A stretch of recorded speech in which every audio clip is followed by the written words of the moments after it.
gotta get it.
Yo, what's going on? Welcome to Conestoga College. We're here hanging out, watching some games, doing some, well, we're not watching the games yet. We will be soon. We got some Valorant, our GC squad, hitting it up tonight, but that's in a little bit. We got some details, some homework to get through. First off, telling you who the heck we is. I'm Leaf, and this over here is Andrew Ireland. Hey, how you doing? You just told me that you're not Irish. No, not very. What do you mean not very? Oh, so there's part, well, everyone, I guess, got a little I've got that like general Canadian mix. You know, some Scottish, some English, some Irish on my mom's side. Sure. Actually, a little bit German, maybe? Yeah, probably a little bit of that as well, but mostly Italian.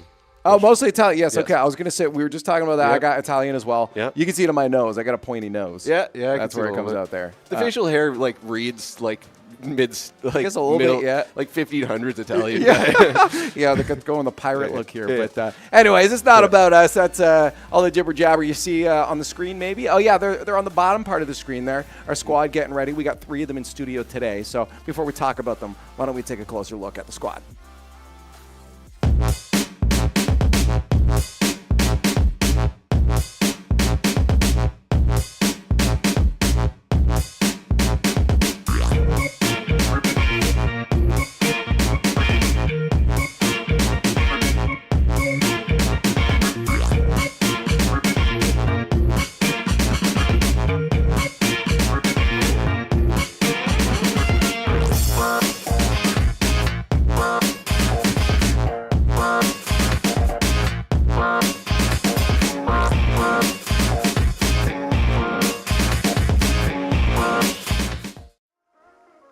This squad has been kicking some serious butt, whether they've had a sub in or not. We've seen a few players swap here and there based off their class schedules, but overall, it doesn't matter who's in. They've been kicking butt. Yeah, absolutely. I mean, they've been just tearing it up this season. I don't think they've lost many maps even. We'll show you the numbers in a few moments here. But you're right. Overall, the squad just connects real well, and I think even in the moments where they're down, it never looks like they go too much into the serious side. Like they know when to lock in, but it's this is one of those squads where I'd say definitely is coming in as, hey, school's priority. This is really fun. We're pretty good at it as well, but we know we're here to play video games. Yeah, exactly. I feel like that's the best headspace to be in, and you can see the standings have come up here. Condors 6-0. That's a 0. That means they haven't lost. Yeah, they have not lost a game. So they've been like we said, on fire this season. But yeah, like you said, a lot of having fun for this team, and just, hey, when you're having fun and winning, I feel like that just like steamrolls. You have more fun because you're winning, and you have more wins because you're having fun. It definitely plays a big factor into it. When you overthink it, it could definitely, you can get ahead of yourself sometimes, and you're not actually being present in the moment. So this squad didn't have that problem. Now, obviously, this is over. That was all just for playoffs here, which is what we're moving into. This bracket will likely get a lot harder as we head into the bracket. Yes, the second match is what I'm looking at, but first up we got UC Bearcats. Hoping that they might give us the same kind of competition. I didn't get to look at the seeds before as some of the squads we played so far, but look at that second match we'll have to play if we can win this one. Yeah, we might be able to play against St. Clair College if we win, and as many people know, St. Clair infamously tough team to beat. So in every game, yeah, every esport that we've come across them, they've been locking in. I mean, they're one of the pioneers here in Ontario when it comes to esports in the collegiate scene, right? I mean, Conestoga not far behind, but St. Clair has been there for a long time. Okay, so yeah, they're definitely somebody who I think we as a team that went undefeated all year would definitely have our sights set on. I think that's one of the main motivators tonight to win against the UC Bearcats, which is who we're playing tonight. I did a little bit of a dig on how their season went. They went 3-2. And they were second place in their division. So a formidable opponent. Definitely, they're going to bring it today, I think. Who knows? Is also that their group could have been harder. I mean, you never know where that comes in. I mean, sometimes seeding can be off. Sometimes seeding doesn't work. So it really is, without looking at the games, hard to sometimes to tell maybe where some of these squads lie. But I guess if we do say these groups were in equal skill, they were seeded properly, then yeah, we probably do come in as the favorites in this matchup. Yep. But as we said, you want to look at the second that game coming up with St. Clair later, and you really want to have your sights set on that. You can't overlook the match in front of you. Of course. Sure, having fun is great, but it's not the only thing you get ahead of yourself on. If you're looking at matches that are beyond this, even rounds that are beyond the round you're playing, you could very easily give it up. You have to stay focused, and that is something hopefully they'll be able to really be able to lock in here. Maybe we could find some answers from the players themselves, because I do believe Chaos is standing by with an interview. So let's head down to the field and see what's going on. Hello! We got the Val GC squad, at least 3 of them. We got Ella, Panko, Crisella. Everyone's here. Now, we started the season, we ended the season as well. Pretty on top of everything. How are you guys feeling about the whole season overall? I think we steamrolled them. I can't lie. Would you like to add to the steamrolling? I did not hear the question. I'm so sorry. It's typical gamers. We got double in-ears in. Do you want to add to the season steamrolling, how you're feeling about the overall season? Yeah, I think we're feeling pretty good. We've got a lot of practice in this week. I think we're doing good.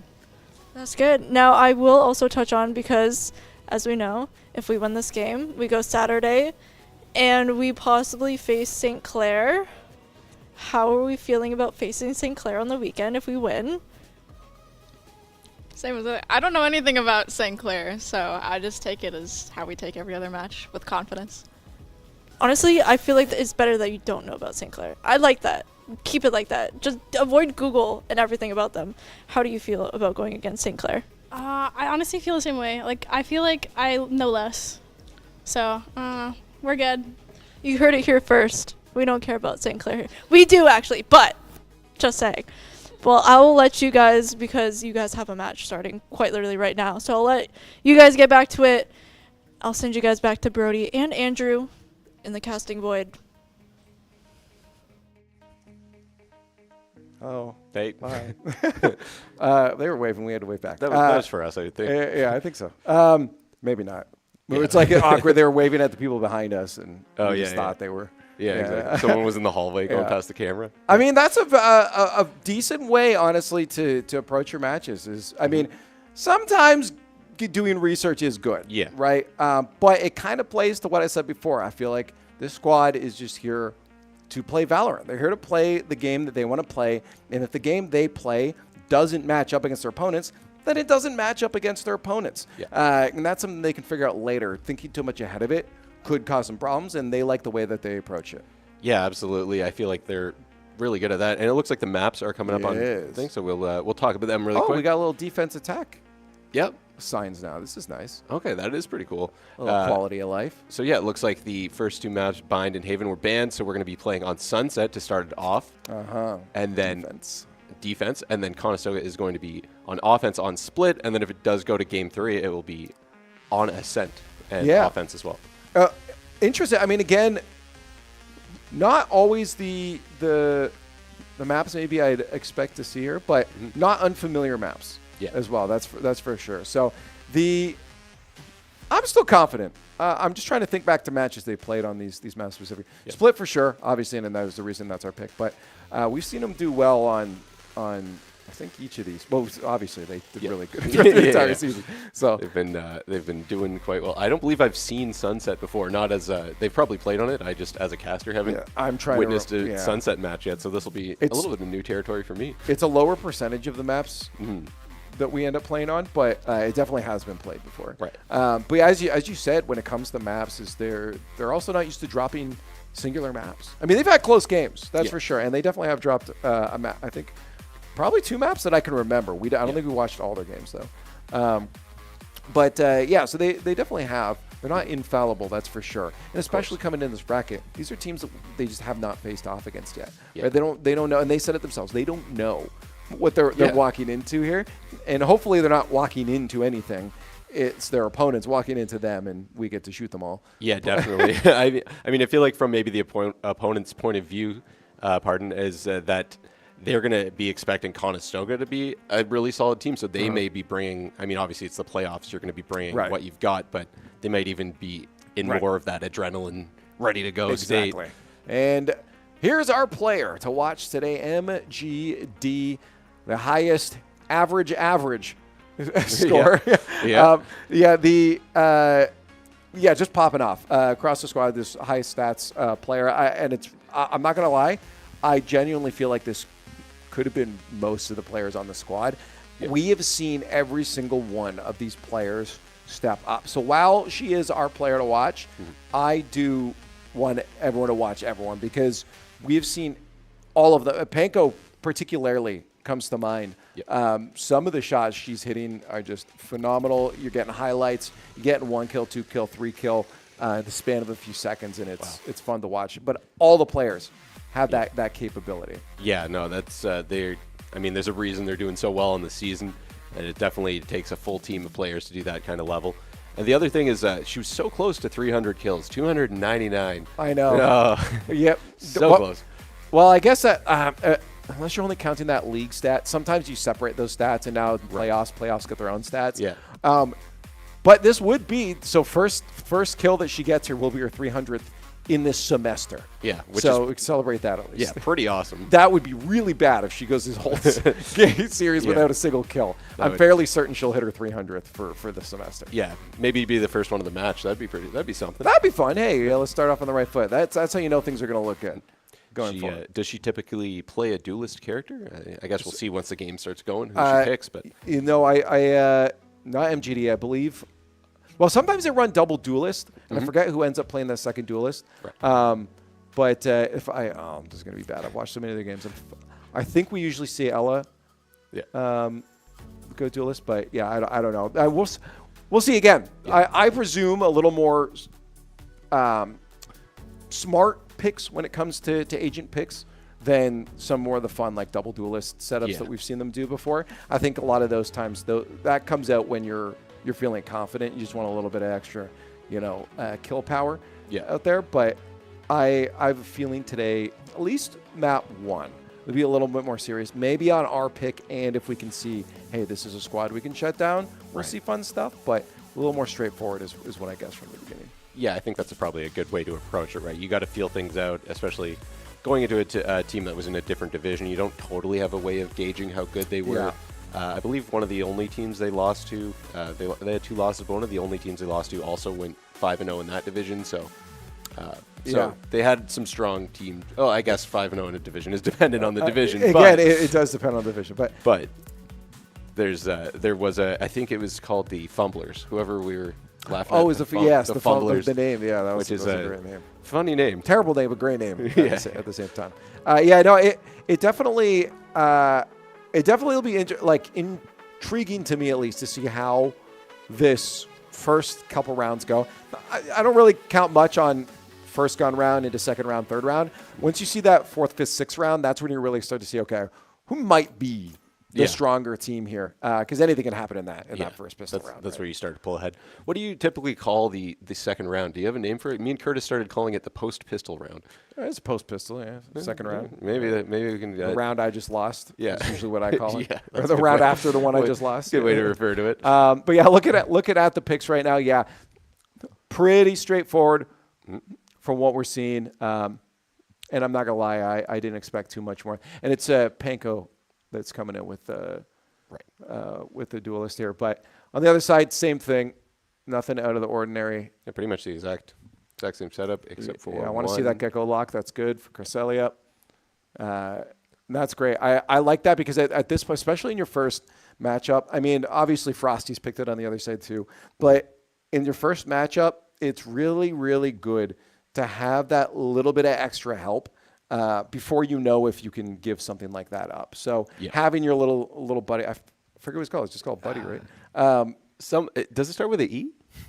It's just Buddy guy. Buddy. The gecko ability though. Yeah. Having that there is, it's nice because you just now have an extra gun. So if you are being pressed by your opponents in any way, that you'll have that extra confidence that you got that gun out still when spike's being planted per se. Yeah. So hopefully that will do us better than them because again they've gone pretty straight picks too. Almost mirrored. And I have nothing else to say about this match because I've watched our opponents, so I can't really analyze anymore. Yeah, exactly. We just have to make a guess. We'll start to see how they're playing once the match gets going. But for now, we can just we'll just be patient. We got 44 seconds on the bye phase here. Yeah, I am curious for the squad too. I mean, they are used to having players not in. Recently, we've had more of them in studio, and I'm wondering if that's helped them in any way perform so well in their groups. So I am curious how 2 players not being in the facility today is going to affect their play. Right. But 3 of them are here, and again, hopefully that's not going to have a huge impact on how they go through this series, and hopefully no crazy surprises from opponent. I'd like something that kind of keeps us on our toes and gets us warmed up for a St. Clair matchup. Yep. But nothing that is like, okay, we're losing this 0-2, 13-0.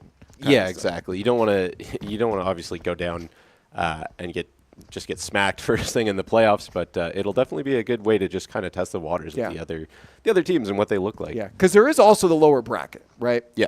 And this isn't a single limb. So if you lose, you still got a second life, but you want to hold on to that second life as long as possible because they are playing for LAN as well. Mm-hmm. So losing that second life early on, not what you want to see. That's for sure here. But we do, Andrew, get into our first matchup here against our opponents. We'll see how the Condors handle it. Yep. Game 1 is now underway. It looks like the UC team is going for a split mid push toward B. Yeah, all out immediately, and they end up making it through without the Condors. Taking anyone out, they finally shut down that gecko, but unfortunately, we've lost 2 players as a result, and Spike is down. Yep. Yeah, Conestoga is going to try and make this retake now. They're going to slowly go through the 2 lanes toward B.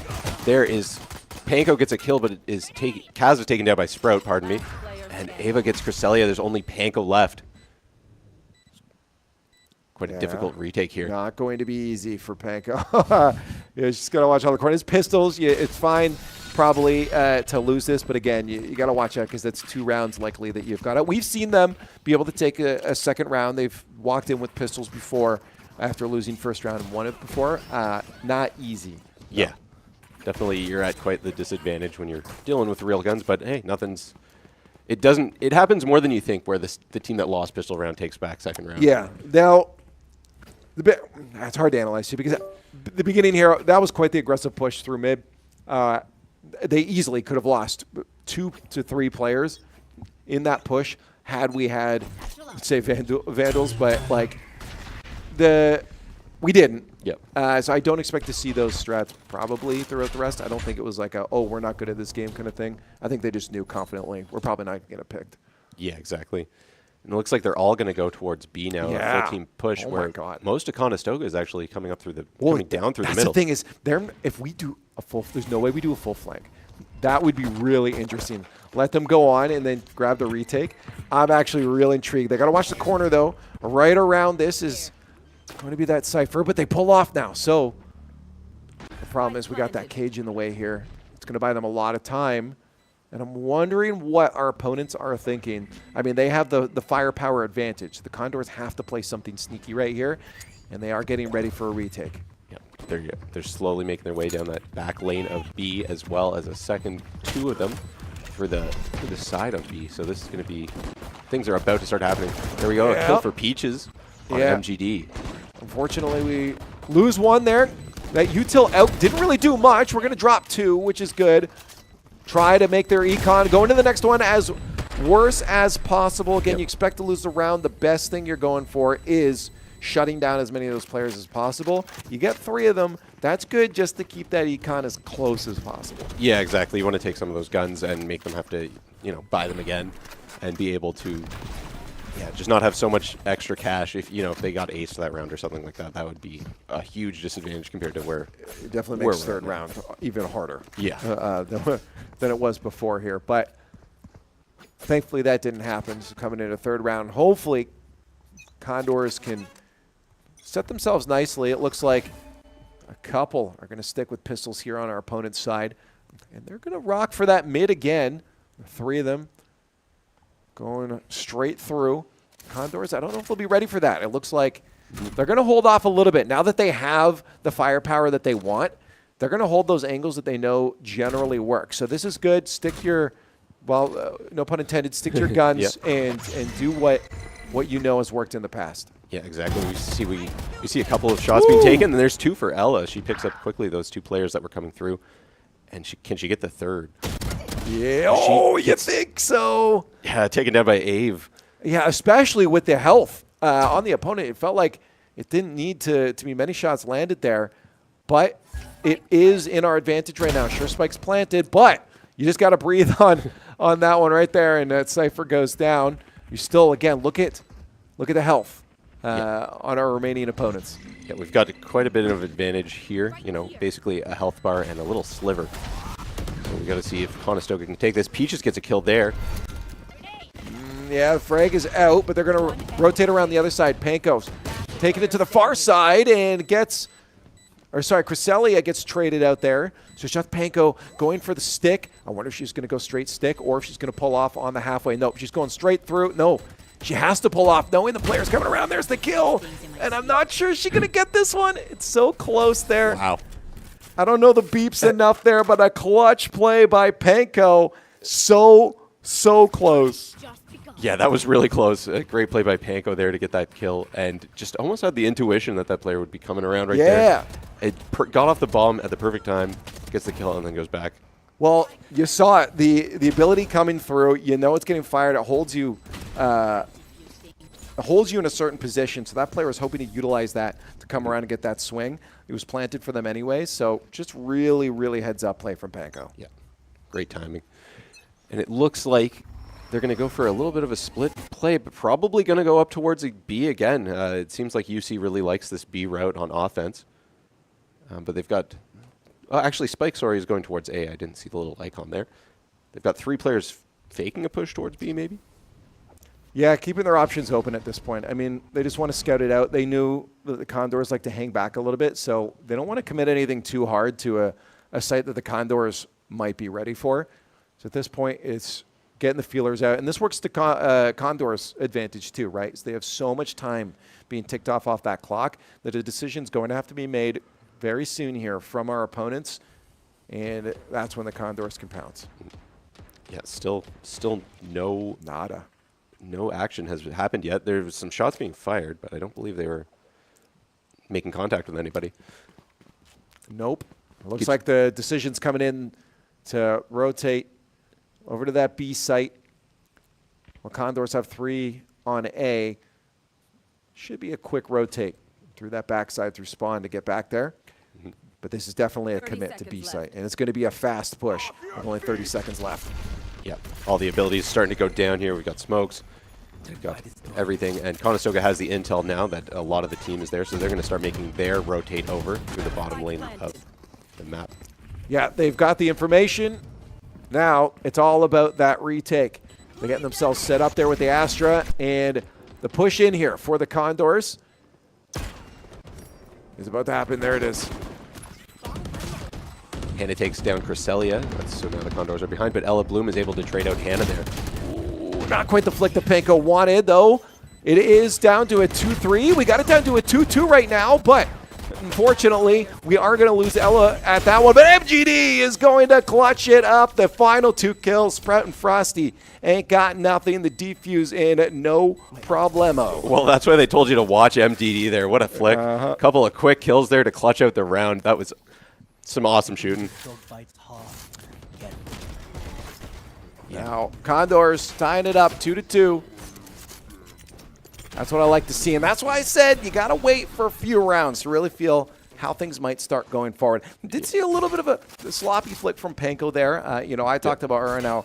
We've seen some incredible shooting before, so hopefully that, just a little bit of a warm-up thing will get cleaned up. It's hard coming out of that smoke, too, and having a flick like that, but, I know this team can get those flicks, and I feel like if they're already keeping it close here against the Bearcats, that we should be in for a good match, and I'm confident and hopeful in a dub here for the squad. Yeah, I'm thinking Conestoga is probably going to start hitting their stride now that they're winning a couple of rounds, able to utilize a little bit more of the money there as well, right, and have better econ. It's gonna start. I mean, I can't guess the future, but I think it's going to probably start going Conestoga's way a little bit. You can absolutely guess the future. Right. Yes, you're right. Guess. True. I don't know it. Much different than telling me what will happen. Yes. My suspicion is that Conestoga will maybe go on a roll, but again, I'm a caster and I don't want to curse anything. Well, that's very true. You don't know who it's on today, if it's on anyone. Past the minute mark left, and a movie's coming out a little bit sooner here. They really like that B site, though.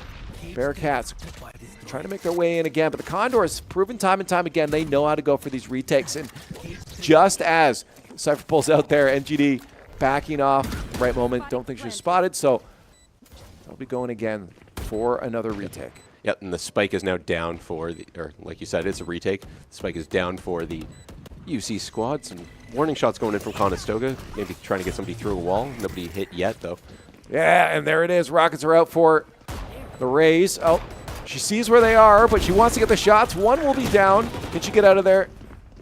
Nice. That's going to be great for the Condors. 4v3 to get on, but that bomb is going to need a defuse really, really soon. They got to work together here. Ella has to watch out, though, right behind her there. She's got someone helping her out. Panko pushing that player away. They should be able to get that defuse off there. As long as no one gets on them, stick it, take that player down, body block them. Oh no, Ave is going to be able to take them out. You gotta land those. You hope that's a kill. Enough time with the body block, just not enough. Yeah, those are some unfortunate shots to not be able to hit, and that just unfortunately makes it so that the UC squad wins that round there. You want to hit those ones as Panko, unfortunately. Just, not quite able to. And now we're going into round 6. Yes, 6, I can count. And it looks like, again, UC's going for B. I mean, it seems like it's been working fairly well for them, so if it's not broken yet, don't fix it. Yeah, I mean, it also gives you the chance for mix-ups in the future rounds. I spoke too soon. Maybe they are going for the mix-up. You're pulling a cam today. Every time you say something's about to happen, it doesn't. Yeah, it looks like they're... Ooh! Want to sit down on the other side there, but they're going to get some early picks. Ave and Hannah shutting down Kaz and Panko, and that's going to make it a little bit harder for us because now they've already committed to that A site. They know that they can just kind of rush in there. They're probably going to have a good time being able to lock that in. Ella with pistols is, going to be shut down here. She's going to be able to last 2. But again, you can't worry too much as you were on a bit of a save round.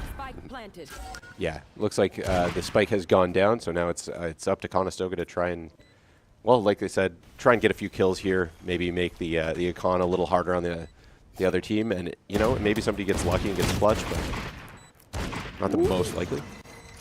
Nice shot by MGD through the wall as well. Yeah, you had the follow-up there as support, but that last player just sticking behind the wall. That's all really Bearcats got to do right now. They got a huge player advantage. Yeah, watch that corner flick. There it is. Beautiful shot from Casellia. Those are the kind of flicks I'm talking about. We can see that from the Condors going forward. That's a chance that they could bring this one back here. But again, save round. You don't expect to win it, but you hope to get a couple more kills than maybe you did. Yeah, just an unlucky flank there. They got caught by Ave and Hannah in the back end of their zone. And Ave with a couple of nice shots on the Conestoga team, but some great flicks, like you said, by Cristelia that just happened there, and pretty good. Rajante is going to go with the timeout here. Yeah. No, I think it's fair enough. Shut down and momentum. I mean, you said nice shots. I don't even know if they've had. There was a little bit of a spray and pray. It almost looked like they're from Ave. So I mean, again, if the shooting's cleaned up, I think the Condors should be fine. And again, maybe that's something that's just going on right now with Rajante saying, just take a moment to chill. You guys got this. You can hit these shots. We saw, again, a few already. I mean, Ellis hit some. Cresselia just got one there with the pistol. And it's like, we know it can happen. Let's maybe there's some shots going on, but I feel a lot of it's just kind of chill it out, slow your opponents down a bit. Yeah, exactly. They should have some confidence going into this. They had such a good season that it's like, just play your game. And I think that's what he's probably telling them much more complex things than play your game. But that's a big aspect of it is, be confident in yourselves like you've got the ability to do. Well, hopefully, a steamroll can start to turn around for the Condors. They've already dropped 2 rounds, but again, we've lost 2 to 3 rounds that we expected to. Yeah. And we're not far off of them. We're only going into the 7th round right now. Plenty more to go, and this is just map 1. Yeah, a lot of Valorant left to be played here tonight. And we're going to see some action right off the bat here. There's a kill for Panko and Cresselia, sorry. And that puts the Condors up 5-3 in terms of players left on the board. So that's good news for them. There's massive for the Condors. Our race is hurting a little bit here, so hopping onto site's going to be a little harder. But the good thing is we're not on attack, so it doesn't matter. It's too much there. Yeah, shoot the little buddy. Not going to be able to get that down, throw the cage down, and get back out. Wait for that spike to plant. Go for the retake. You got the player advantage. This is good for the Condors. Yeah, some good jumping by Panko to be able to get through that smoke there without getting shot as well.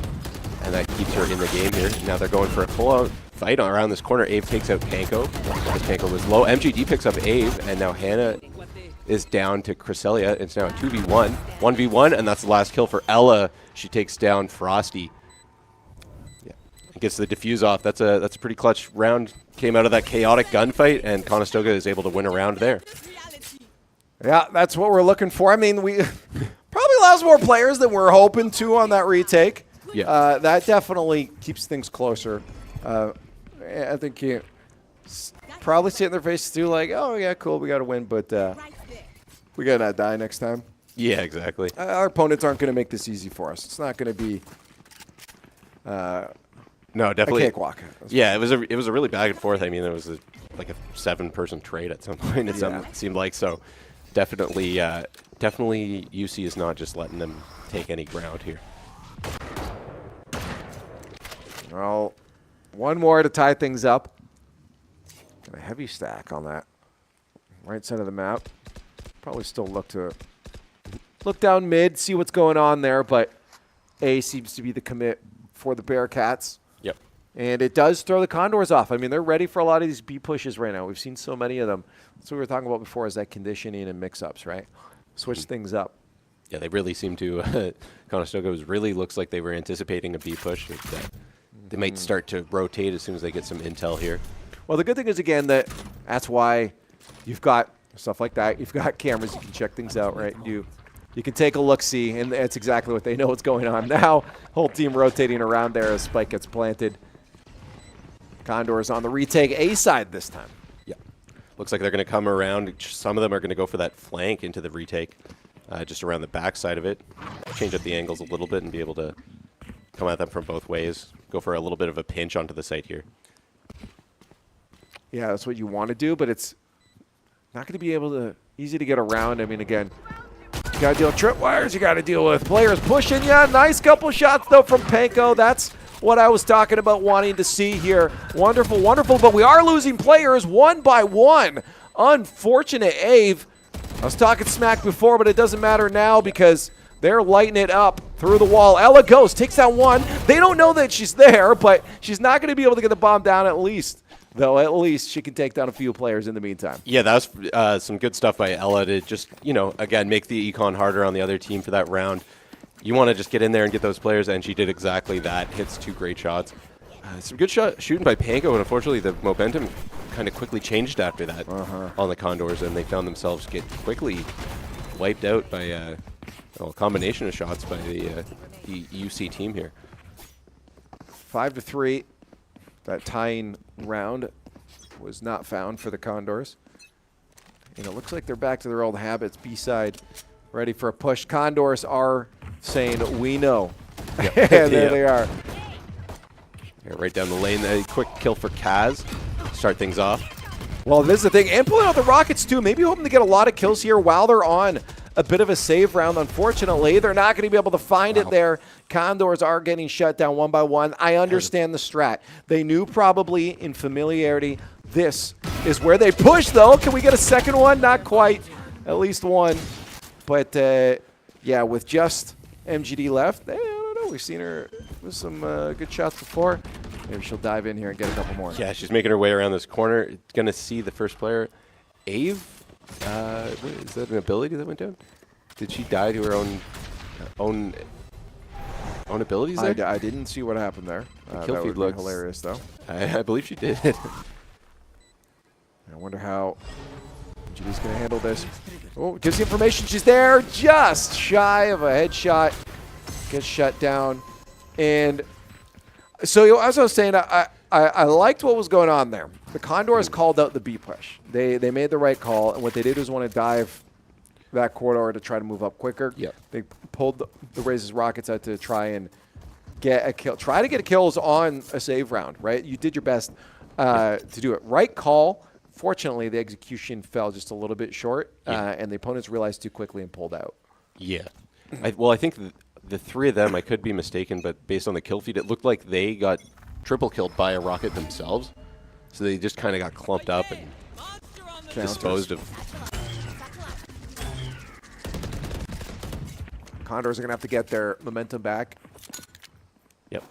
Looks like a mid, the UC team is going to be rotating in toward the middle of the map here. Conestoga's got a lot of bodies on B right now, so we'll see how it goes if they start to move toward A.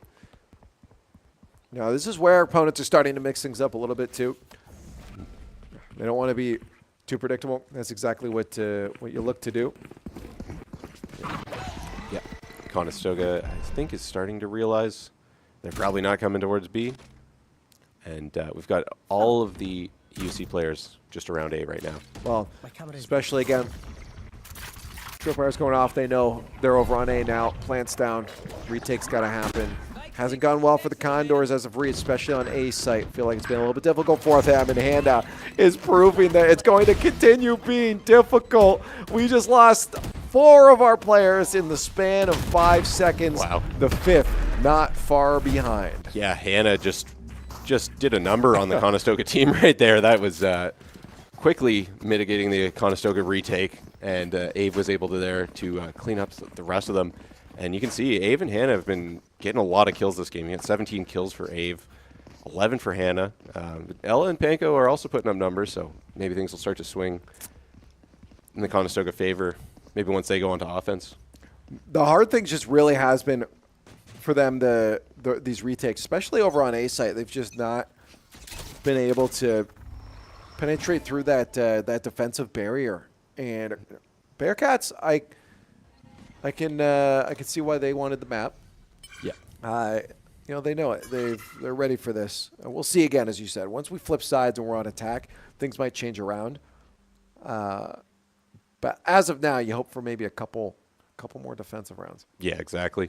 It looks like the Bearcats are going to go back to their old faithful and move towards the B site here. Conestoga is evenly spread out, just anticipating any possible attack here. Yeah. They'll have to, again, go for retake, but if I'm not mistaken, the retakes on B has been a little more successful in the past. So we'll hope that stays true coming into this one, because it is a full commit now for the Bearcats onto B site. Condors, already losing MGD. Yeah, she's taken down by Hannah there. Conestoga is now at the disadvantage numbers-wise to try and take this retake. They're going to work together, though. Full squad. The train is coming in. Shoot. Condors coming through. A little bit hard, though. They'll be underpowered in terms of firepower. On site. Got to watch the backside there. They're going to get pulled up on. There's one for Panko, though. She gets takes Peaches out of the map. And another one for Kaz and Cresselia.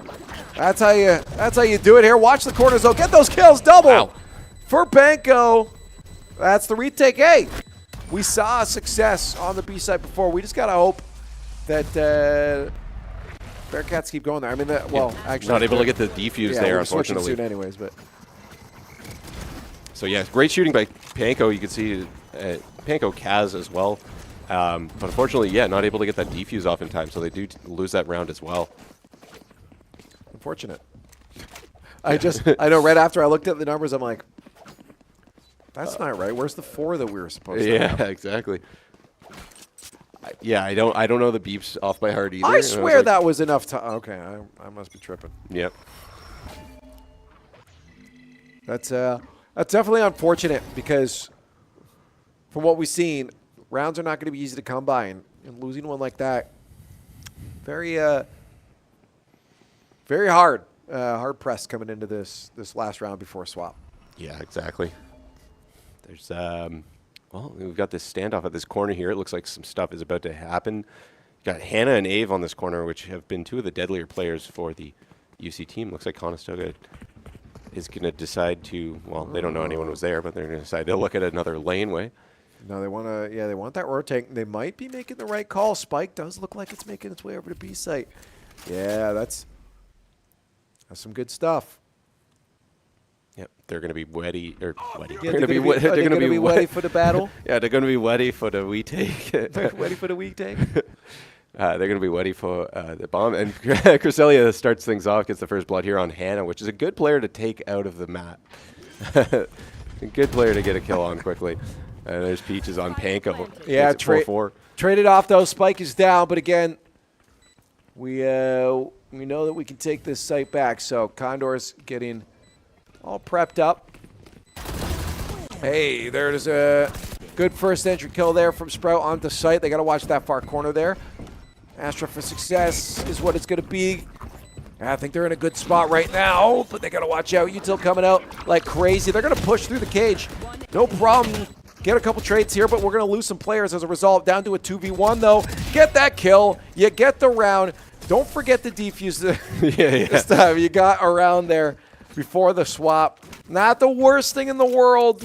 You're not super far behind, but 4 rounds behind definitely is hard. I mean, your opponents only need 1, 2, 3, 4, 5 more to win this. Yep, they definitely not in a favorable position, but not something that's too much for them to work with. I think that they were able to get that last round is a really good thing. They were able to get that defuse off in time, and now we'll get to see what they do on offense, you know? Yeah, again, it's our opponent's pick. You hope that, I mean, this squad, if they can get momentum going, has been really good on offense. So I'm hoping this is where the momentum starts. But even if they can't win this map, we've got our pick next. And then you hope that's really where, okay, now we're warmed up. Now we're ready to go. We've got to feel for opponents. Carry that through to the 3rd. But hopefully we can just get it done in 2. Yeah. A lot of abilities already going in on this pistol round. We're going to see some action, I'm sure, soon. Hannah's holding this corner, so we're going to see if Kaz can find her and take her out before she gets seen. So Nice. Good shooting by Panko to take out the first player. Yeah, first one for the Condors. They're going to be on site here. A little bit dinged up here. So they got to watch when they're taking those gunfights, where they're positioning. They'll get pulled out through a wall. But they do get the spike down. 5 players to hold the retake. Is a good start in pistol. Yeah. You can see the wall. I can see a wall. Yeah, I mean, this is a wall. I was gonna say, you can see through the wall because we're on spectator view here. The UC players are about to start making their retake. They didn't do well, though. They've lost 2 players as well. There's a 3rd one. And it's just the last one. Cresselia says, what do you mean last one? There's no one left. They're happy about that round. Hello. Yeah, good to see Gecko. Hey, buddy. Yeah, that was some good shooting by Conestoga to mitigate that retake really quickly. I'm sorry, I'm stumbling over words today. That's all right. Did you see? Any player that's played this will obviously know this, but I've only just noticed now the movie playing is Berlin, Germany. I didn't notice that. Yeah, so we're going to the movies to watch Berlin, Germany. Right on. It's an interesting name for a movie. It's not very attention grabbing. But it seems like it's a futuristic world. Like maybe it's a banger that's going to come out eventually. Maybe. Future predictions. I actually haven't read up on the lore. Look at this. No contention right now at all. I mean, they're going to have to watch their backsides, but they don't know. No one's there. They'll find out very soon that no one's there. Like, okay, you see Panko like on the mini map. Where is everyone? Where is everyone? Yeah, pretty interesting play. It looks like, but we're going to see the UC team coming around the flank here, so they got to be ready for that. Yeah, but they're on a save right now as well. So as long as Condors back up, don't get taken out by grenades. They should be fine. Just hold your corners here. Spray. You got the firepower. There's one. But we do lose Kaz as a result. The trade comes out. Spike is down. We just got to defend. It is 4-3, and they are hurting over there. 4-2. Another one by Ella there. That makes it a big, much more challenging thing for the UC team to get into the site here. Another shot missed by Abe. And then a kill for Panko, and Cresselia finishes off the round. Good teamwork. I like that. You know, she could have tried to stay there for a longer spray. Got out immediately.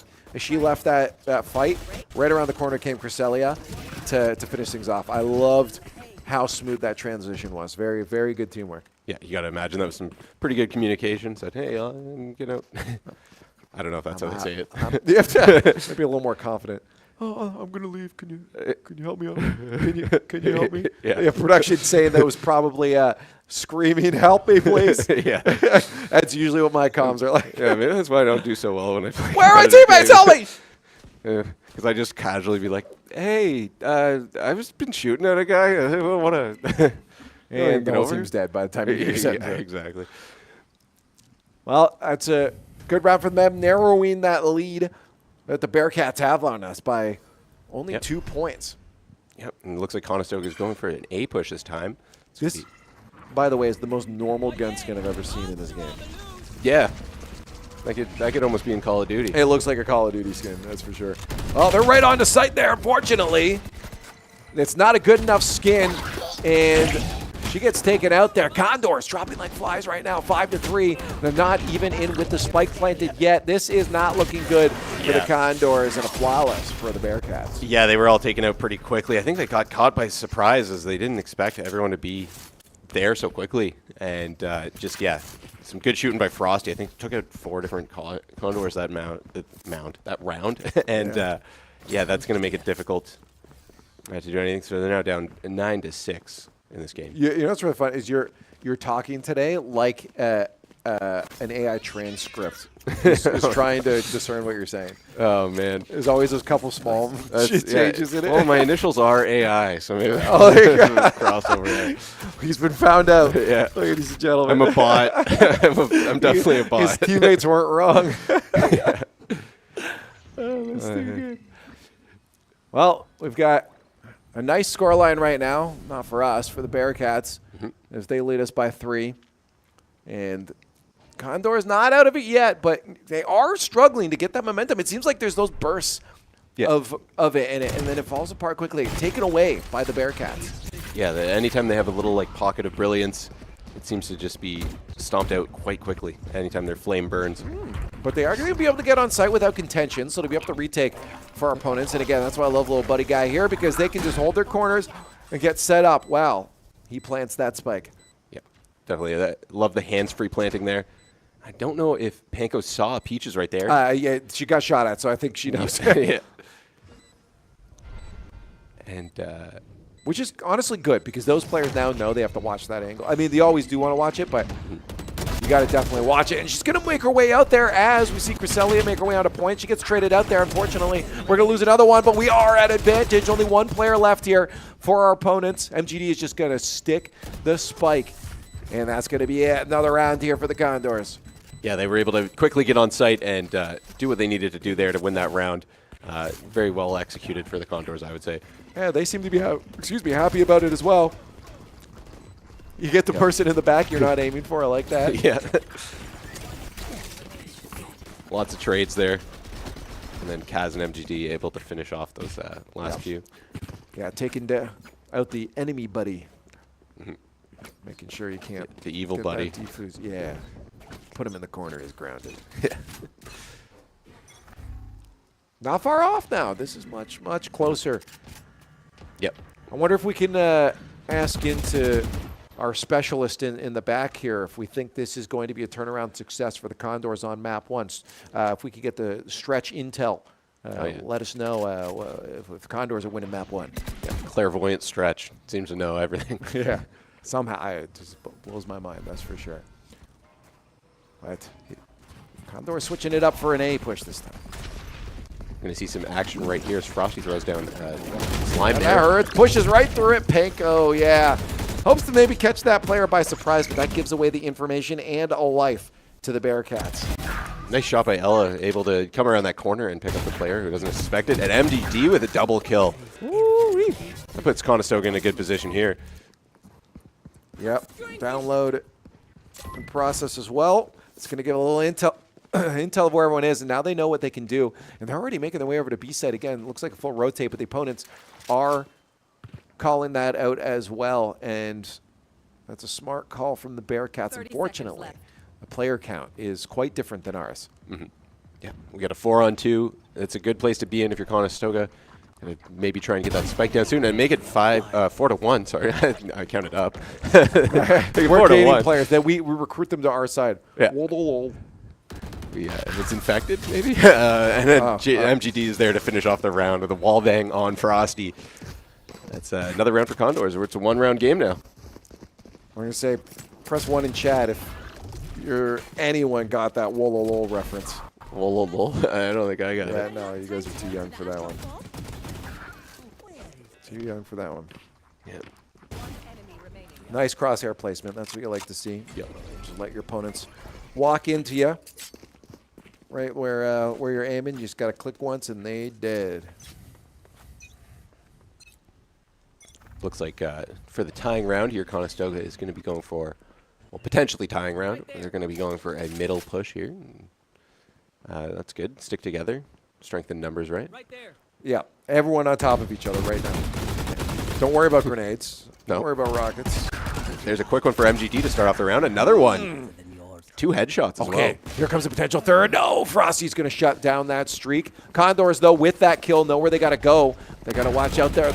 Around the corner, doesn't matter. Kaz and Panko going to clean up Frosty and Peaches, and that's going to be a great position from them to push now on the site here, especially since that last one decides to stick their head around the corner. Yep, quick round to tie it up for Conestoga. They were able to take out those UC players in a hurry. Some great shooting by MGD, 2 headshots in a row. Couldn't get the third, but then her teammates were there to clean up the rest of the mess. I don't know. I don't know why I keep using the idiom "clean up," but like that's Clean the up, reference today. because our opponents are garbage. Yeah, No, they're actually. that's what I mean. I was like, I don't want to call them garbage. We're tied right now. No, they're doing just fine. Yeah. Nah, we're both doing that. Yeah, we're all garbage together. No, this isn't Rocket League. Wow, look at this. A little bit of Bearcat strat coming out right now. Everyone on to B site. We saw this early on, too, with pistols. Rollouts there, and rockets out. You going to take a shot or no? Yeah. Hold off on the rocket for a bit. Oh, around the corner. Watch out. Boom, you're dead. Good play by Panko not to accidentally shoot herself with that rocket, because she had to get pretty low angle on that one. You want to get that just out far enough here, and that's going to be up to the Bearcats for a retake. Lest the Condors moving to double digits before they do. The Bearcats, again, showing offense potentially their strong suit, but not defense. Condors struggled there as well. Ooh, couple missed shot there from Panko. She's going to get out of there. Cresselia on site's got to watch out. A couple coming around the corner. Spray through it all, though. They're lit. Get the kills. Reloads at the most unfortunate time. Condor is still in a good spot, though. 4-2. Around the backside. Good night. You see nothing coming. Yeah, that whole series of events unfolded so quickly, and the Condors were able to come out on top. Some great shooting. Unfortunately, got caught in a reload, but the rest of the team is there to do the rest of the work. Timeout. Big stretch. Yeah. Well, a timeout's going to be called out here, too, for our opponents. So it's a good time to stretch and get it going because right call from our opponents, too. This is a good time to call timeout. You want to shut down this momentum from the Condors. Yeah, definitely. That's 4 rounds straight for the Condors there. And that's as the opponent, after being up by so much, too, that really that can really throw off anything you have in terms of confidence in your work. And Yep. it's a well-timed timeout, like you said. Yes, it is. As we said, good time to stretch it out. Stay locked in, too, because, I mean, a lot of times we'll see these timeouts work. I mean, I wouldn't be surprised here if Bearcats can convert this into a W, tie it up at 10-10. But this map is close, and I'm hoping a good sign for what's to come on our pick when it comes to the next map to split. Yeah, it shows like both teams, like you had mentioned earlier as well, both teams are not having as easy of a time on defense here. So we'll see how Conestoga does after this timeout. I mean, obviously the other team gets a timeout, but they have time to kind of rejig their strat as well too. And this extended communication can lead to some interesting play here. Oh, and there's the Cats again. Oh, love Cats. They were trying to stack them the other day when we had the tech issue.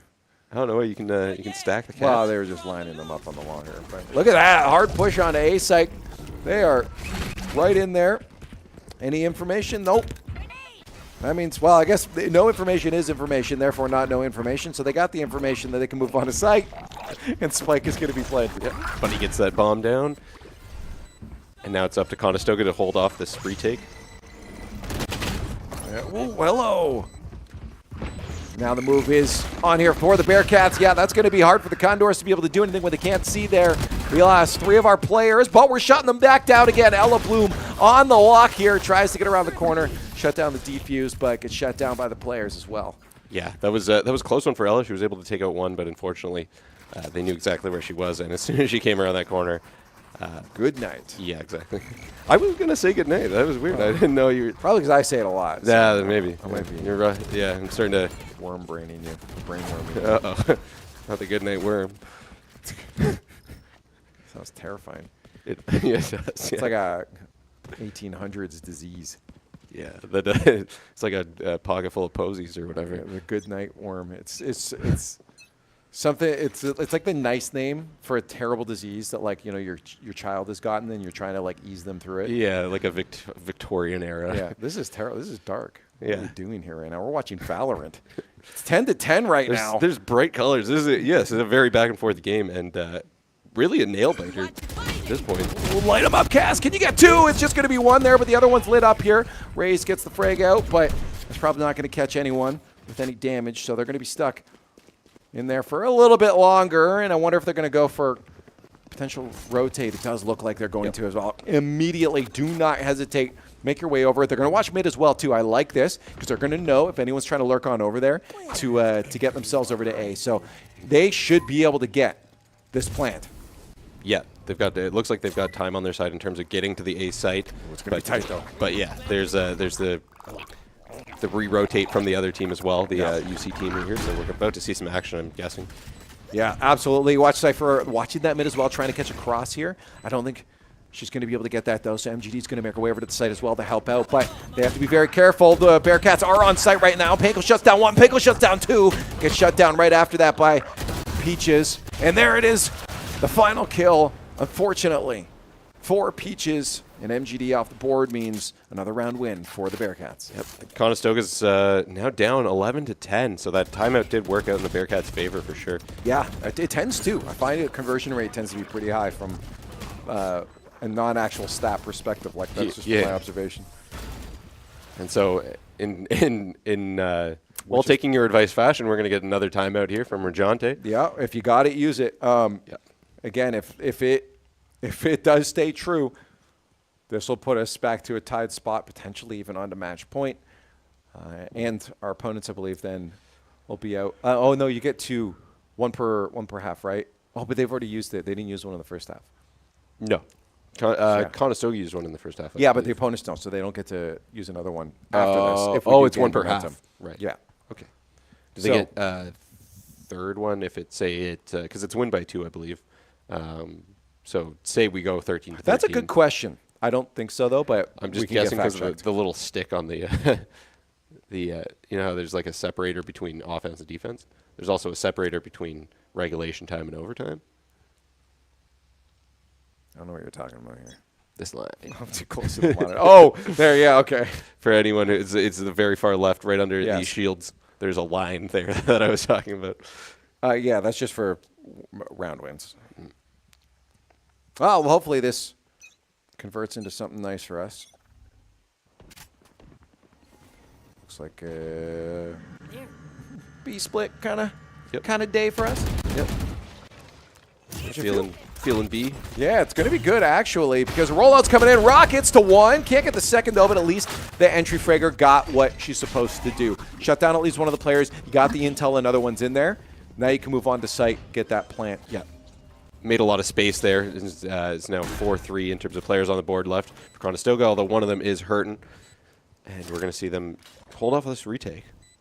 It's going to be a fight soon. There it is. Ave taking out Kaz. The battle of 3-letter players. And through the wall. Yeah, you got to watch out. That's going to hurt you. They've got MG. The battle of 3-letter players is going right in Ave's favor right now. And unfortunately, Condors, trying to get on site. Cresselli gets taken out now. It's all up to Ella Bloom to shut down the last 2 players. On to site, takes out 1, but of course those gunshots come through. Can't get the last you thought maybe was happening. No conversion. Yeah, and they're now down. It's match point. Not a great spot to be in if you're the Condors. And we got the match point here. Yeah, match point for the Bearcats. It is their map pick, but it sucks to be so close and have it start to slip out of your hands. It's not done yet. I mean, the Condors have every chance to pull us back and throw us into overtime. But it definitely, if they can't win this, would feel, and that's at the back of your mind, right? Knowing that, we could be so close and lose this. And if you think too much about that, you're not thinking about this round. Yeah, exactly. You want to be just focused on playing this specific round of Valorant. Maybe thinking a little bit at the end of the round about if you're winning or taking out Econ, I guess, if you get a bomb plant win. But otherwise, yeah. Yeah. Not losing too many players here is going to be important as well. Yeah, we're on to site now, but Bearcats are going to know we're here. They're getting a locked out. Gunfight's coming out. We do shut down Frosty. That puts us in a good spot now. 5v4, but we do lose another player. Thankfully, it was a trade down to 4v3, and the Condors should be able to lock this in. I don't want to speak too soon, though. Hold the back. Staircase fight is going to go in our favor, Ella, but watch out on that turn around the corner. Spray and pray, and there it is, the Condors. Down the stairs. Shut it down. Yeah, that was a good kill by Panko and Kaz. I thought it was a double kill at first because they had lined up. I was like, oh, is that collateral? Great teamwork. But yeah, they just had all their crosshairs right on the right spots. And it makes it 12-11. Condors are not done yet. Very, very close match. You see it in terms of stats, too. Only 2 players on each side rocking positive KDs. This is super close. I will say, our worst player has more kills than their worst player. Just saying. Hey, I'll take it. You're always as strong as your weakest link. This year, right? Unless you have a really, really, really good player on your team like Faker. Yeah, you could just. It is possible to get carried. That's a good point. We don't have a Faker or Valen with us right now. We got the next best thing, though. Condors GC squad. Basically Faker of Valorant, right? Yeah. Looks like they're going up the middle. For definitely an interesting strategy. Yeah. Ooh, they might be able to get some damage off there, though. They at least push the player back. That's going to give them clear space to move around through to A site. You got to watch through that spawn, though, around the corner. Yeah, here it is, Panko. You're going to see someone just watching in case Peaches comes around. You know, someone should be there, but they're playing very patient right now. They're going to make the full rotate around through the spawn, but no, back over to A site, but they get caught on the way out here. And unfortunately, Panko caught with the knife out is going to get shut down by A site. They got bomb at least, but they're not in a good spot. They are about to get surrounded. Yep. Yeah, they need to really hold off the team here. That Kaz starts it off and now makes it 2-2. They need to hit these shots. Ave takes down Kaz. And this is some dire situation for Cresselia. She needs to hit these shots. She does.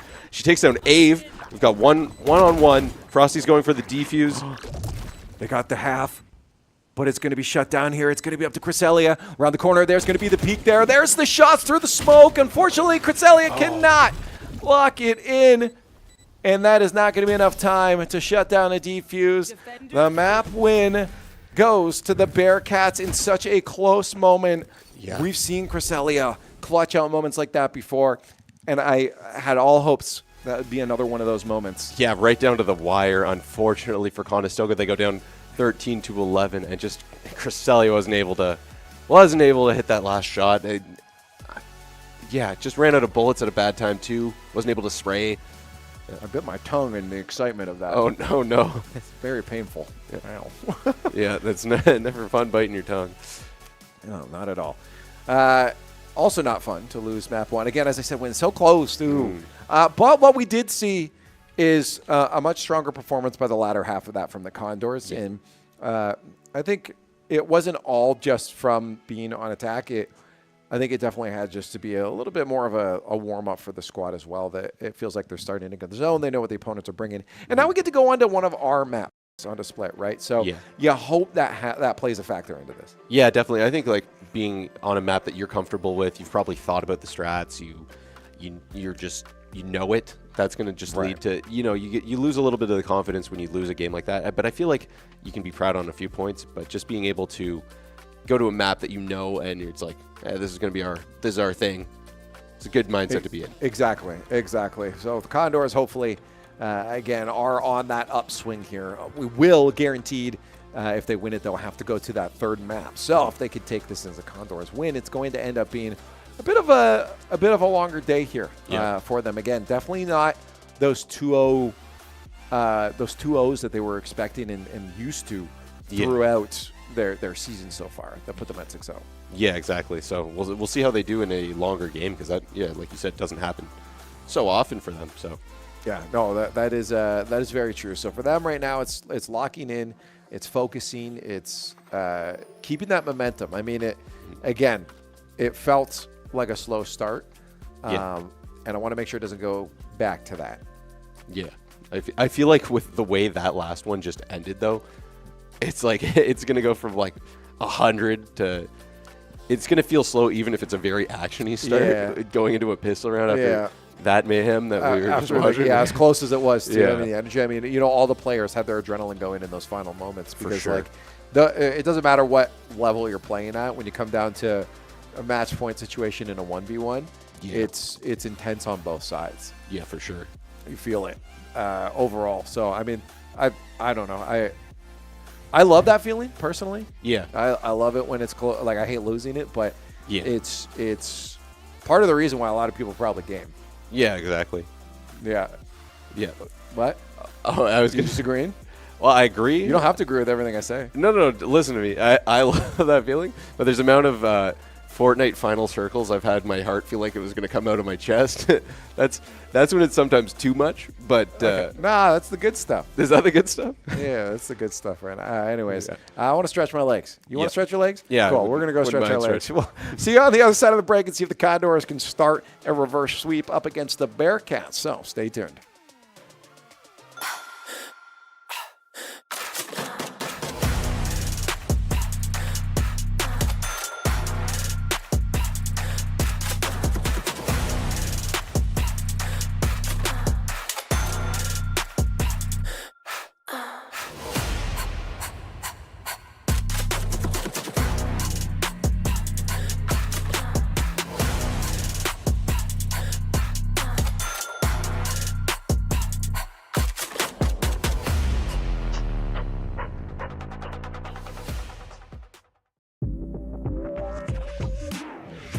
Condors Esports is innovating intercollegiate gaming in Ontario and beyond.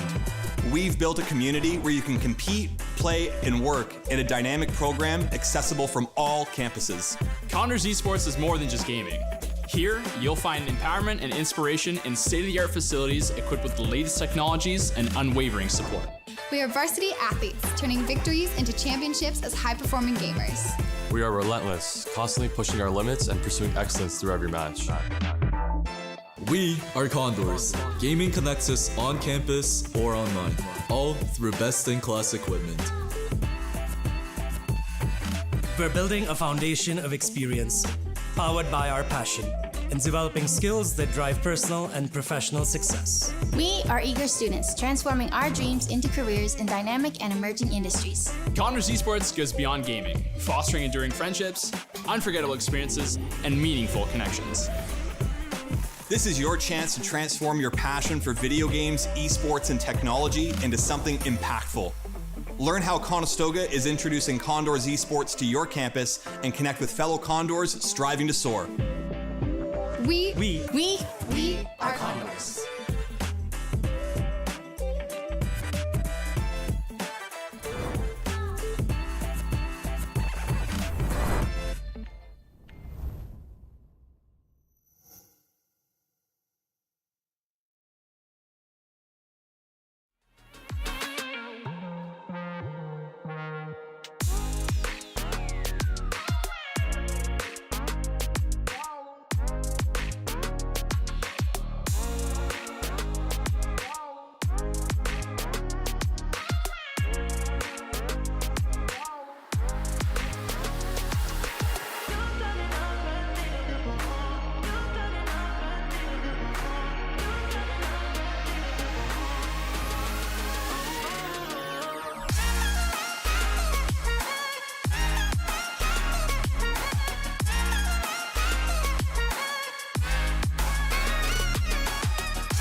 Yo, welcome back. We're still here.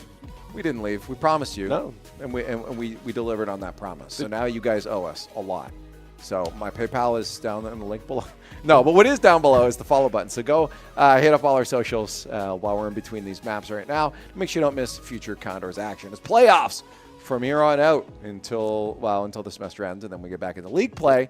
But again, welcome back. I'm Leaf, and this is Andrew. Hey. Yeah, you absolutely don't want to miss the playoff action we've got in store. And lots of good esports coming up. And well, speaking of that, here's our Valorant GC team that we were just covering. If you are just joining, I guess some people could be just. They very joining. well could just be tuning in. It's Twitch and YouTube. People just kind of roll on throughout the day. Yeah, exactly. And so what are we doing? What happened so far? Like I don't know what's been going on. We being the Condors, yes, lost the first map in a very close game, 13-11 on Sunset. It was very close. Yeah, really, really back and forth. Condors went down a little bit early, and then were able to come back, and just unfortunate, weren't able to seal the deal on the comeback. But the momentum looked like it was starting to upswing for the Condors. And we're hoping now that we head into the next map, which is going to be split, unless I am drastically mistaken on my memory, then we're coming into that on attack, and hopefully this being our pick is going to be something that that benefits us nicely. Yeah, I think hopefully it should. You know, you pick a map where you're a little more comfortable, or at least you just have the mental of like, yeah, this is our map. Like, you've already got that confidence built into it, coming into it, so that's a good thing to have. Now, the thing I mentioned before when it came to agent picks was if they get a big, strong win in their first map, we might see the double duelist like we've seen them go before. I don't think they're going to do that because they did not get a win first off, let alone a strong win. No, yeah, you definitely want to play it a little more of a conservative game here and just... They're hovering it, though. Oh, maybe then. Maybe that's what they need. I think they're wow, doing it. Okay. So I take back what I said about you wanting to play a more conservative game. Yeah, no, I told you we played. I mean, they're familiar with it, right? And maybe that's what they're banking on here is something that now the hard thing too is they're on attack right away, right? So they should be able to, hopefully, if they cannot run away with like an 8-1 scoreline by the end of it could spell trouble when they have to lock into defense here. So we'll see. I mean, again, you can use that Sky in a pretty fun defensive way too, because just having that ability to be able to stop attackers, get the heck out of there before you take any damage, be in another spot quickly is really nice. So we'll see. And again, MGD with that Cypher is good at locking out and just keeping people off site. So we'll see here. But an interesting choice for the double duelist. And our opponents are actually probably maybe thrown off by this. Yeah, they haven't locked in their picks yet. A single one, yeah. Yeah. I guess they're going to just let them auto-pick, or not auto-pick, it picks what you were hovering over, right?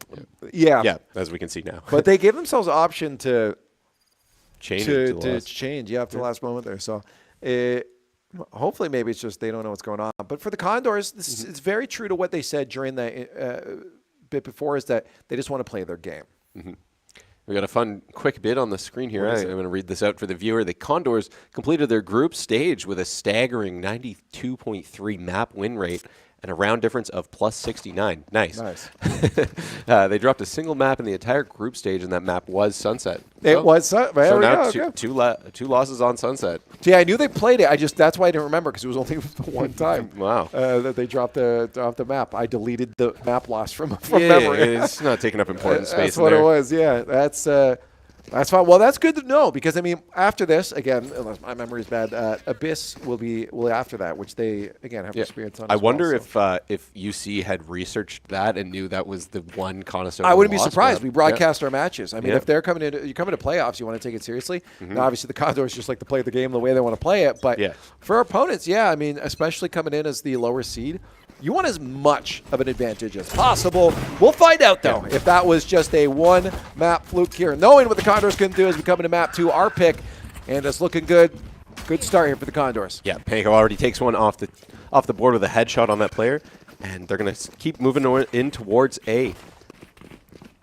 Yeah, we'll find out if they go for the retake. They're going to. With pistols, sometimes people get a little more aggressive. You play a little bit differently than you would some of these other rounds, and that's exactly what's happening right now. Condors are on, and they're going to go wrap around that corner there and try to look for the gunfights. We're going to lose one, though. Ave, again, proving to be a star player for our opponents, the Bearcats, shutting down Ella Bloom. But 2 more there for the Condors, 3 and 4, and that'll be a round 1 win. Yeah, well done by the Condors to quickly take care of all of those UC players. They come around the corner. They get that one gunfight. They lose one to Ave, which you said is, been playing very, very well for UC, but the rest of the Condors were there to take her out and get a quick round win for the Condors. And what does round 1 win usually mean for round 2? Better guns. That usually means we're winning round 2. Yeah. Yeah, there's your cat. There it is. Let's fly. Nobody can fly. Jet, sort of. Oh, but the bird. There was a bird. I guess the bird. But that's not like less. Yeah, I didn't know whose dialogue that was. Terrible dialogue line here. Well, right onto site, though. And, Bearcats not at all ready for this. Nope. Another quick A plant for the Condors here. Spike planted. Get down into the tunnels here. Be all sneaky deaky. Yep. Got potentially a fight about to start here with Ella, and she takes a few shots, but it's taken down by Sprout. Yep, there was another one 2 feet away from her. Let's fly. Okay, stop it.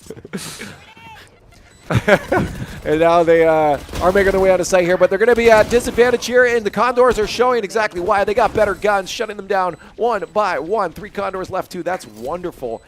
You don't have to have too many rebuys. No, that's great.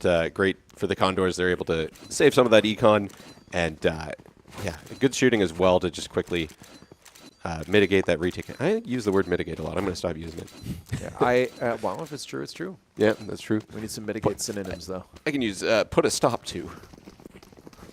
End it. End. Disperse the results. Yeah. Crush them. That's what we're hoping to do. I mean, again, I said I'm coming on attack here. I want to see an 8-1. Well, it'll be more than that. Like at least 8-1, 8-2. What's the? Yeah, it'll be 8-2. No, it's more than that. I can't do math. What was 9? Let's get some 8 rounds. Yeah. At least. I would like to see the Condors win 8 rounds as well. It Before side swapping. Looks like they're switching it up this round and going towards B. We're about to see some action, though. There's definitely fighting started. And there's one for Kaz kicking things off. Another one for Kaz. Turn around. Use your own guns on him. Oh, another for Kaz. Another for Kaz. Hannah, though, shutting down Kaz's streak there. MGD. Get the last one there. Team fights. That's all good for the Condors, baby. Yep, that's all of them off the board, and another round win for the Condors. They look very bored. Yep. This is just routine for them. Yeah, so maybe Sunset really was getting under their skin a little bit. I mean, it was very early in this match, so I don't want to speculate on too much, but they seem much more confident in just knowing what's going to go on Split. Oh, yeah, they're fundamental. I mean, a big part of it is that when you have that muscle memory, you don't have to do a lot of thinking. And when you don't have to do a lot of thinking, you can focus on a lot of the other aspects of your game. So definitely important that they're on a map that they're familiar and happy with. Yep. And they're going to be getting some action here as there's the corner being held. Oh, my God. A screen kill there for Panko, but she's taken down in the trade. Kaz gets one. Ella Bloom also picks up another. Taken out by Ave. Yeah, watch that corner. Ooh. Bomb Buddy helping out. Nope. Puts the gun away. Can't get the kill, though. Ave. Ooh, double kill. Okay. That's a problem. You got to shut Ave down. Did Ave just shut Ave down? Ave was shut down by MGD. Oh, okay. Yeah, MGD. I didn't know what this was. It's now a 1v1. And the last kill there for MGD on Frosty, and that's another round win for the Condors, up 4-0 now. And that's looking good. This is the track that I wanted them on. Good trajectory. Might see another one, a map in the next like 1 or 2 here disappear from us. I mean, especially that was a save round. They're going to come in with some guns now. Yeah. And we'll have a little more contention coming into map 5 or round 5. Map 5. This is a long series. Yeah. Round 5 on map 2. Yeah, you can see in the highlights there some great shooting by Ave. Definitely a player you want to shut down as quickly as you can each round. There's some information, though. They know where those players are. Trying to get a couple pot shots through. I thought maybe a player was there, but it was just a tripwire. Looks like they're mostly hanging out around the mid and going to slowly start circling back towards that rotate toward B. Oh, pardon my guess. They're actually you idiot. They're going around the back. Going to A site. And that's a good call. Not that they know it, but the Bearcats still spread out here. Got a few more lopsided to that side there, but they're not quite on site yet, and that actually is going to be problematic for us. 2 of our players are dropped down. Only 3 left to get on site and plant. Yeah, that was some quick shooting by Peaches and Ave to take down those Conestoga players, and now there's one for Cresselia, but she is traded out by Frosty. MGD gets 2 big kills on Sprout and Ave. Now it's a 2v2. Yeah, they're watching each other's cross right now. This is really good. But they got to watch that backside from above, from the left, from the right. It could be anywhere. A little pokes through there, but you got to watch out in case that's a feint. You still might have that player drop from the top there. They're just trying to make their way onto site. We still do not have that spike planted, and making this cross over to get that plant going to be very difficult when you're only 1 player left. Yep. Around the corner, get the shots. Player is ready for you. Yeah, 1-shot headshot there by Hannah is quickly taken down Ella. And that's going to be the first round win for the UC team there. Yeah, as I said, that round's probably going to come soon. I'm glad that I can at least Call Yeah. a couple things in this. Yeah, your guess rate is a lot higher than I would have noticed. I have a feeling, it's a vibe. Right. I got the flow. But it's not over for the Condors. I mean, Yeah, of course. This is now going into round 6 here. yeah, and they came off 4 rounds in a win. 4 wins in a row. So they're going to be decent for Econ right now. So if you come to the next one, doing well, got some information. That's great. They know 2 players hanging out over by that B site, so they can make their push in there. And they're going to do it. Knives out. Panko, unfortunately, is going to be stalled just a little bit longer around the corner. Jump to the air. Can you see one right in the face? There's a knife. We got a couple left. Hannah, watch out. Unfortunately, pushed off. Got to watch the backside there. I wonder if she's going to get any kills. Oh, there's one for Cresselia. She's able to take down Hannah. And now the Condors are on A site. Still got Panko with this jet ability. Yeah, she's watching. Misses a couple knives there, unfortunately, on that UC player. And it's taken down by Ave. Yeah, that's not good, but we still have a good amount of players there and a lot still left. There's the last one up top, but not going to get the kill. You got a second player. Ella Bloom's got to pull up a rear, and now it's just that last one over on the far side there. I don't think Abe's going to be able to be that clutch for their team. Nope. Ella Bloom was able to take her out, and that goes to the 5th round win for Conestoga Condors here. Got some smiles. They're happy, I think. I think. Again, they're locked in. This is their. That's their win phase. Yeah.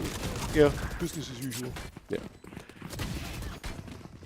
Yeah, some good. As we're watching the replays here, some good shooting. Sprout was able to take out Kaz, but we had bodies in the right spots, and Ella Bloom was able to be very clutch that round. Well, that's the big thing. Even if you have a player advantage, it doesn't even matter again if you're losing 1 or 2, as long as you're having a player set up to then get that trade after. As long as you're a player up going into that fight, you're going to win those trades. Hey, look at this normal camo on Kaz's gun. That's even more normal than the last one. Yeah, it's a sandstorm camo. It's a tan. Yeah, that's standard issue or something. Standard tan. Watch that be a really expensive one. Oh, and nice. That's looking good. Ella Bloom going to get the first one. Kaz cleans up a second one there, and the plant is in. This is going to be a difficult retake now for the Bearcats. Yep, Condors are in great position here, so they just got to keep holding their angles and let them come to them. Kaz picks up another kill on Ave. And MGD gets Sprout there. There's now 1 UC player left. I don't know if they're going to be able to do much. I do. The answer is they're not. They were not. You were right. Cresselia picks him up with a wallbang headshot. Oh, no. Oh, that was so close. Oh. Panko almost got left hanging with the props. That was so close. No. Well, somebody had to. We almost caught that in 4K. Well, somebody had to spray a cat on the wall. I don't think the cam is 4K, but the stream is 4K, I believe. It's on YouTube. Right. Yeah, that would have been troublesome. That would have sucked.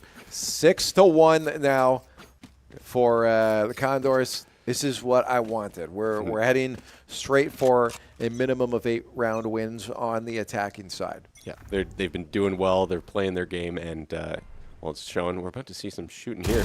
And 2 kills, 1 for Panko and 1 for Sprout. Okay. Or sorry, Kaz on Hannah and Sprout. How do you like that? And a nice jump on a site to clear it out. It says, hey, no one's here.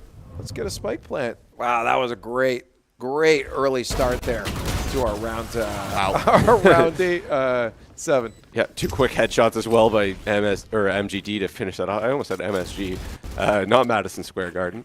Oh, I was going to think monosodium glutamate. That's the other one, but I didn't remember what it stands for. The flavor enhancer. I didn't pass chemistry.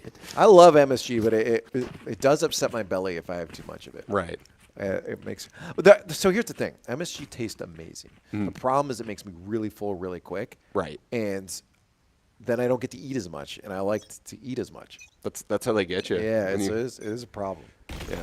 I would say I'm trying to think of foods that have MSG on them that I like. Standard like American Chinese food. Do you like Doritos? Oh yeah. Almost all of them have it.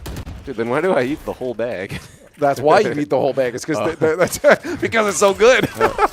I didn't get filled up in time.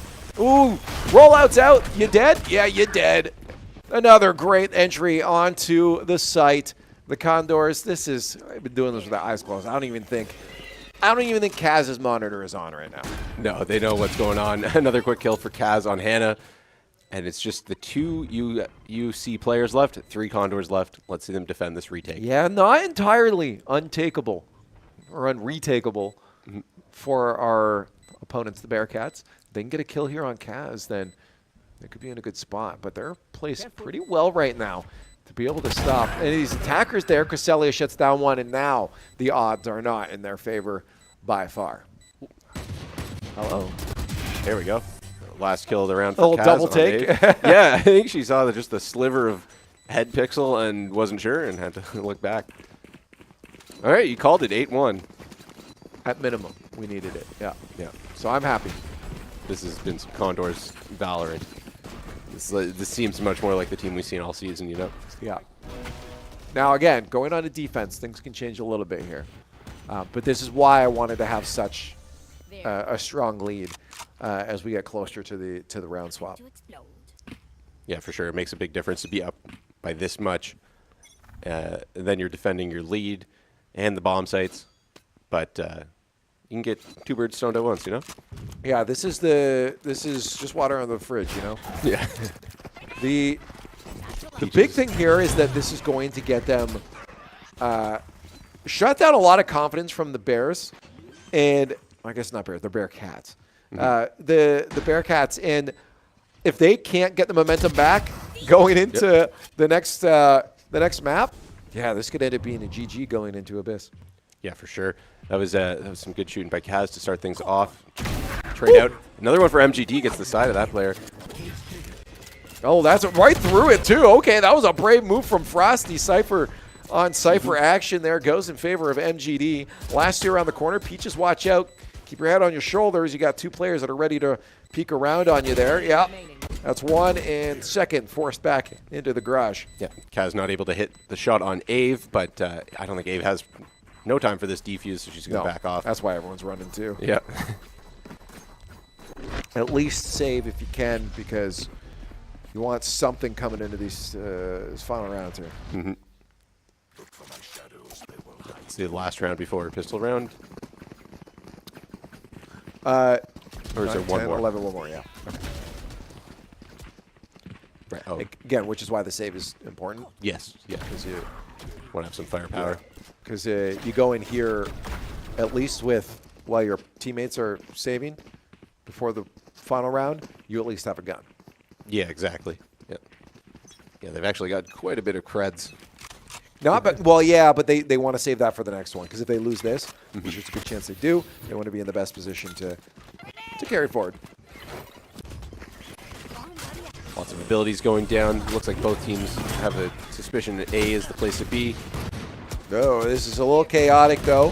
Frosty couple pokes through the smoke, and that's going to give enough information for Panko to know that that player is there, but Panko can't get the kill, so we'll back out and support the rest of her teammates. There's one for Ave on MGD, but Kaz is able to take down Ave. Ave using that ability. Yeah, and there's a great kill there. Ella Bloom's going to follow up with 1, too. Fortunately, Peaches shuts down Panko. Back out there. That's going to be troublesome here for Kaz, but gets the kill regardless. Yeah, great shooting through the smoke there to take out that player. And now it's 2v2. Yeah, this is not the best position for the Condors, actually, because they're going to be down to 1-2. And again, there's going to be decent econ coming in the next round here. But Condors still overall got a good amount of round wins. Yep. Hand is able to take down Ella with that ability there. And that's another round for the UC team. It's now 9-2. And they're hoping to squeak 1 more out. That's why they went into a little mini thrifty in the round before.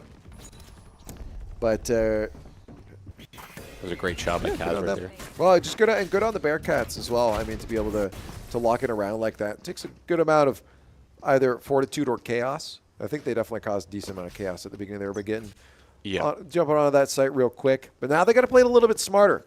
They are going to be a little more kitted coming into this round. Ooh, great kill from Frosty. That's going to put him in a good position. Pull the Condors off here. Kaz getting caught in a troublesome spot as well. Yeah, you don't want to lose your duelist right off the bat like that. And Frosty, another good shot on Gaz. And now Frosty, a third one, and Ella. Frosty has been popping off this round.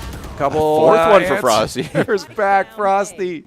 A maniac right now, and that just leaves MGD. But hey, not an unwinnable fight. Unfortunately, that spike is not in her hands, and that's going to make it a lot harder because all these other two Bearcat players have to do is hang out there. I have a feeling MGD is just going to hang back. There is enough time to make your way around there, but like you're probably going to lose your life. Yeah, we'll see what she does. She's kind of slowly creeping around this back lane towards the A site. She wants to give herself an escape route just to keep away from them, not die maybe, but you also want to get a kill. That actually might be able to do it. Oh, you just had to land 1 or 2 shots there, and they were done. Frosty able to get the ace on that one. All 5 kills going to Frosty that round, so really big round by Frosty. No, I honestly, really big 2 rounds for the squad overall on the Bearcats to be able to nab two wins back on that to keep the Condors from going double digits on first half. Real big. I mean, obviously they're still well behind, but that's the most you can ask for in that situation. Yeah, for sure. They're now up 9-3 going on to the defense. So we'll see how they do in this pistol round. Hopefully, Condors are going to be able to lock this one out. Hopefully, defense is going to be similar to our offense. Yeah. I feel like this is a big pistol round you want to win. You can also see the difference in kill differential here. Conestoga's top player has 20 kills. Nobody's cracked double digits yet on the UC squad. Wow, you saw the domination that was happening before. Yeah, it wasn't even close. It was just the Condors lighting things up. But again, things have to change a little bit. Let's see how the offense from Bearcats handle this defense. Pistol round on the swap on map is going to go maybe in our favor if we can get those kills there, but they turn the corner and shut us down immediately, but we get a bunch of kills ourselves, and it's still close. Yep, 3 Condors left, 2 UC players. And there's another one for Cresselia, and there goes the round. Panko there to finish it off on Abe. You love to see it. Shut him down. Take him out. Again, I was hoping at least 2 kills there, but it doesn't matter. Turns around in our favor anyways. And you said it. This is going to be a you feel like this is a massive round? It is. I mean, it puts them into double digits. Just seeing that 10 there. You're so close to victory. You're also going into the second one with an advantage now. If you can get another one, you're only 2 points away from victory on this map. For sure. And yeah, just something about being up 10-3 feels so much better than 9-4. Yeah, that's why I said it's a double digit. Seeing 2 numbers there, it feels so much better. Yeah. It's like within grasp, within reach. He's so close. Yeah, exactly. Look at this. Hard push on A site. Flashes out, and they're going to be able to get a kill, yeah. Panko on A. Frosty and Sprout, though, working some magic. The Condors will have a bit of a struggle here. They can't get on. Great kill there, though, for Kaz. Unfortunately, traded out. There's now 2 Condors left on the 3, but 3 Hurton UC players. Sorry, I forgot the name of the other school. Here they come for this retake. Yeah, they know they're in that elbow on the backside there. Can you get it? Just jump around. Take them out. Cresselia is going to light up 2. The last one for MGD. They work around the block together to shut it down. Good teamwork. And that's 11 rounds for the Condors. Yeah, that was a great push there by Cresselia, able to hit all their shots. Yeah. And just take out those 2 players. Make it easy for Kaz to get the defuse. 2 rounds away now for the Condors, and honestly, getting that second one again is good. You will have a bye coming into this for the Bearcats, but the Condors have the momentum. Yeah, they're definitely. They look like a different Condors team than from the first game, and even then, they weren't playing awful. And, they got beat in spots, and now they don't look like they have as many spots they can be beat in. Yeah, there's much more familiarity when it comes to this map here. Getting some information for the smoke. Condors know where the potential attack is going to come for, and you start to see them fortify over on B site. That's great for them. Around the corner, Kaz, bang, bang, not 2. Sprout shuts her down. We lost 2 players in the fray. But we've done it before, the 3v4.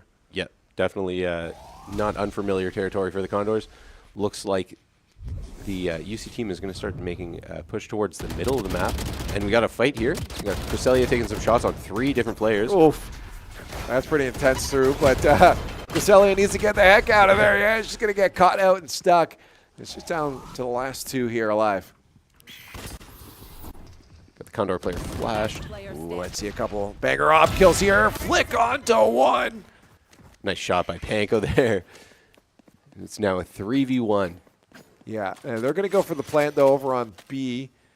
And I feel like Panko's just expecting someone to chase. I think they're going to give up the site on this one. Panko probably just wants to keep that op into the next round. Probably the best call, too, to be honest. Yeah. Very expensive piece of equipment. Yeah, exactly. It's like, oh, we already bought it. You also don't want to give it up. Yeah, that's a good point, too. You don't want them to have it. So she's going to hold this angle. She's going to hard scope down the laneway here. Hey, sometimes you got to go for a walk through the cherry blossoms. Yep. Sometimes you got to stop and smell the roses. That's what Panko's doing right now. More so smelling the gun. Yeah. The face is hard planted into that scope. It's floral. Probably That's smells true, right. yeah. Yeah, quite literally smelling the flowers here. But yeah, that's exactly the plan, the right call too. Yeah. Interesting they don't want to chase her down. I guess they know she's got the op, so they'll probably get picked off before they can get even close. Yeah. You don't want to get made a fool of. Ain't want to be looking like a fool, that's for sure. And we've got 11-4 for the Condors here, going into round. I can do math. Round 14. It looks like the UC team is going to be going for a bit of a B push, at least toward the start of this round. We've got our Jet right there, though, so we're going to see how this unfolds. Sorry, what's the math on the round that you just did? 14. Because there's been 13 played so far. Has there? Yes, 11 plus 4. Oh, that's bad math. I needed you to walk through the steps here for me. Right, I am subtracting where I'm supposed to be adding. I'm adding where I'm supposed to subtract. Sorry, this is round 16. Carrying the 1. Yeah, this is round 16 for clarification for anyone else who's bad at math. Another fun piece of math trivia is Panko made it 5-4 players left on on the field. That's great. Is that a head right there? Is that a skeleton wearing a colorful hat? It could be. Shoot it. Yeah. Had a lot of posters. Very slow wait here. They're pushing this the last second. Finally, it's going to be the push. On to B site. Condors immediately like, yeah, let's get in there. And Frosty starting it right, evening things out for the Bearcats. Scout destroyed. Spike planted. Yep. They get that spike down. It's now on to the Condors to try and retake this site. Yeah, that download went out, though, so they do know where the Condors are. Be able to watch those angles. Moving into sight, though. Cresselia, great shot. MGD's also going to get one. Another one there, not for Cresselia. Ava's going to shut that down, but look at Panko holding the angle. That player pokes around. At any second there, it's going to be a kill for Panko, but they don't need to. MGD moves on to sight, and Panko does finally get the kill as Ave is forced out into that spot. And there it is. Yep. Round win for the Condors. Yep, that's match point. Sorry, I was just going to comment on the floral sniper. I guess puts a ring of flowers on the ground when you snipe someone, which is pretty interesting. Their bodies decay brings life forward. Oh, that's beautiful. That's the truth of death. I gotta read into the Valorant lore. Yeah. Well, I think particularly of the death in life. In the Marvel comics is that death actually represents a cycle of life and death. Oh. Death just does. That's not a bad guy. She just has to do it as her job. Yeah, the necessary part of life. What makes it special. Here, match point here for the Condors. What a wonderful kill. They got the spike carry. It doesn't matter. The 4 players are there to pick it up. Ooh, almost another one. Flashed out, though. Can you get one more? Yeah, Panko is definitely a force to be reckoned with when she's got the operator. Ooh, watch out, Cresselia around the corner. You're going to get poked on there. Hannah shuts her down. Down to the vents here. Bomb Buddy says goodbye. Can you poke your head there, please, Hannah? Not quite. Kaz waiting patiently. There's 3 players in front of her. She knows not to move up there yet. They're just going to wait. Maybe them to get on site and get that spike plant there. Ella Bloom, though, doesn't want to wait. She's on site and says, I'm going to come to you. Flash out, but immediately shut down. Hannah also going to get a kill on Kaz. Was heading down in vents there. MGD wants that download. Let's see. There they are. Okay. Yep. MGD and Panko, 2 players you would want to have on the field for Conestoga, especially with Panko with the op here. Let's see how they handle this retake. They definitely want to play to that advantage. They've got the sights. Use MGD to force out and flush that player out. They know where they are. They can see them. They want to go around the corner there. Yeah, that's fine. Give away the location. You know players back here somewhere. And there's the flick. Not quite. No kill. Frosty wins the gunfight. Unfortunately for Panko, though, he's not going to be able to get on there. Gets a kill at least. Can you get the last one? You do. I don't think it's enough time to defuse, though. Yeah, you got to get out there. I like the attempt. A little jet rush on there, but that sucks. That was almost so clutch for the win. Yeah, that was some great shooting by Panko, and just didn't have enough time on her side. And we're going to round, I'm not going to do the math, 18. Dude, you've been banned. No more math.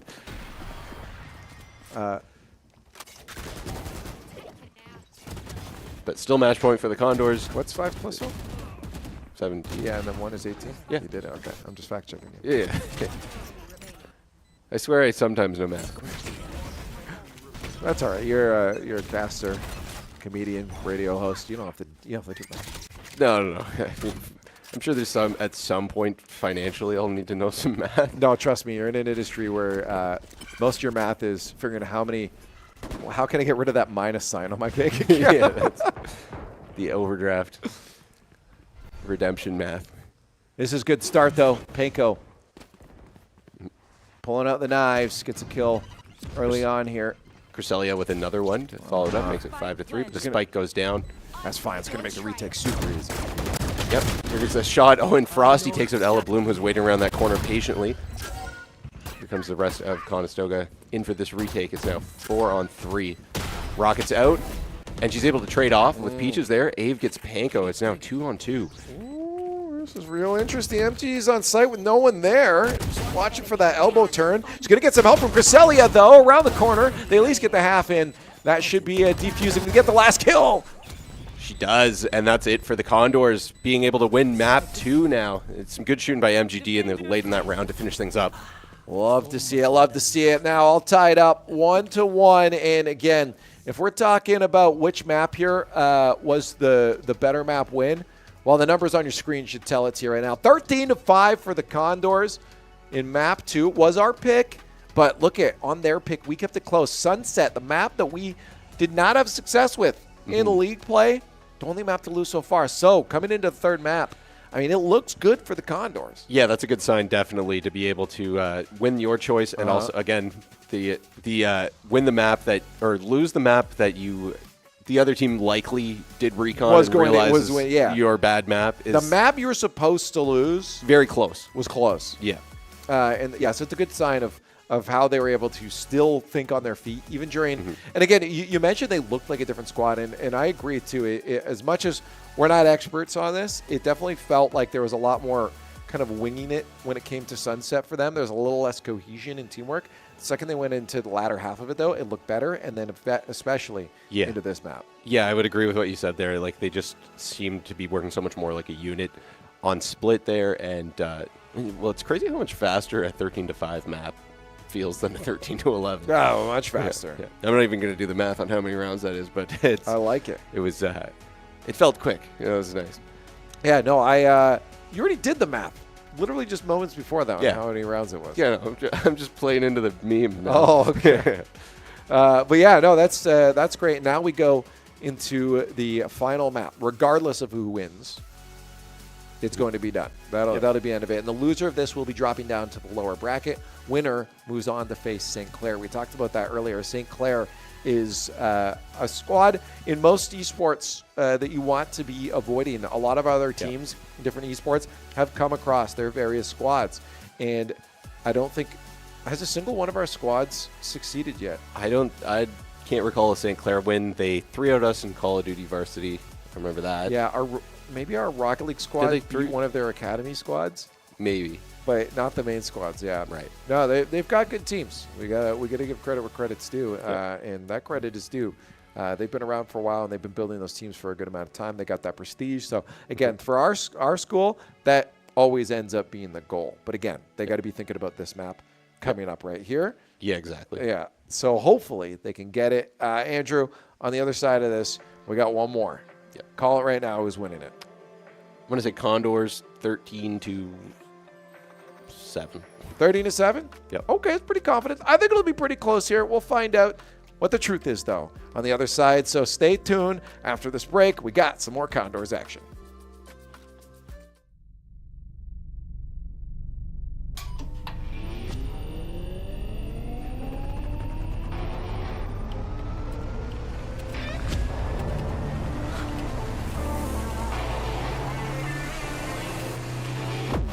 Conestoga College is setting the stage for a new era in gaming. In 2025, we're opening a state-of-the-art esports venue, a premier facility for high-performing gamers in Canada. In this 10,000 square foot facility, we're putting you in the center of the action. The facility will have 50 top-tier PC stations, 5 console stations, immersive VR stations, a team operations room, a full production suite, and a premier competition stage. Esports is a rapidly evolving industry with global viewership of 532 million in 2022. This initiative goes beyond esports. It's also a platform for forging bonds, making memories, and creating connections. Since 2020, Condors Esports continues to evolve, providing industry-leading facilities and experiences to the esports community. Conestoga's esports venue expresses a sustainable and intentional future to compete, play, and work, all powered by gaming.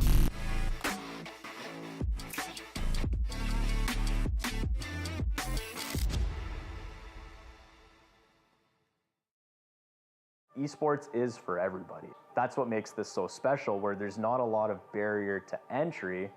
It's, do you have a passion for gaming? That's all it really takes. There's so many different things involved in this. It really does take that full team to make a successful event run. And that's what this program does. You got the lighting going on, you got the video capture going on, you got the whole production crew that are packaging this all together, you have the shoutcasting that's happening. We want to be, that pinnacle for esports. We want students to come here, learn from industry best, and launch their careers in esports. You have that new arena that's being built. To have that investment through the college, it proves a lot. We're invested in this. This can lead to something really big and something really neat and something that you're really invested in. It's a billion-dollar industry, and we really can't wait to see where this goes.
Hey, welcome back to Condors Esports. You're here with me, Andrew Ireland, and Brody Leaf Moore. Yes. And we're going into map number 3 of the Valorant GC. Yes. Brody, for anyone who... I was fact-checking you again because Yeah, your math yeah. before proved that, you know. Yeah, I can get to you 3. need to be fact-checked. I can get to 3, I think. Hey, Yeah, no, 1, 2, 2.5, 3. 1, But, 2, 2.5, 27, 37. What you say?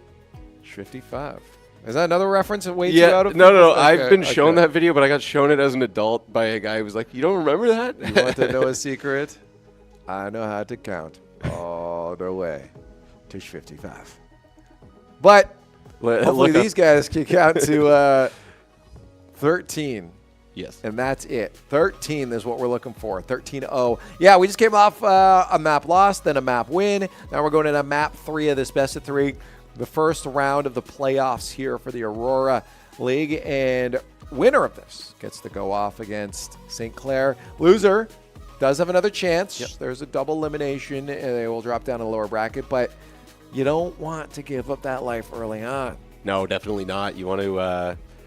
You want to be playing to the best of your abilities. Play the team that is sought after, the St. Clair, infamous St. Clair. Although.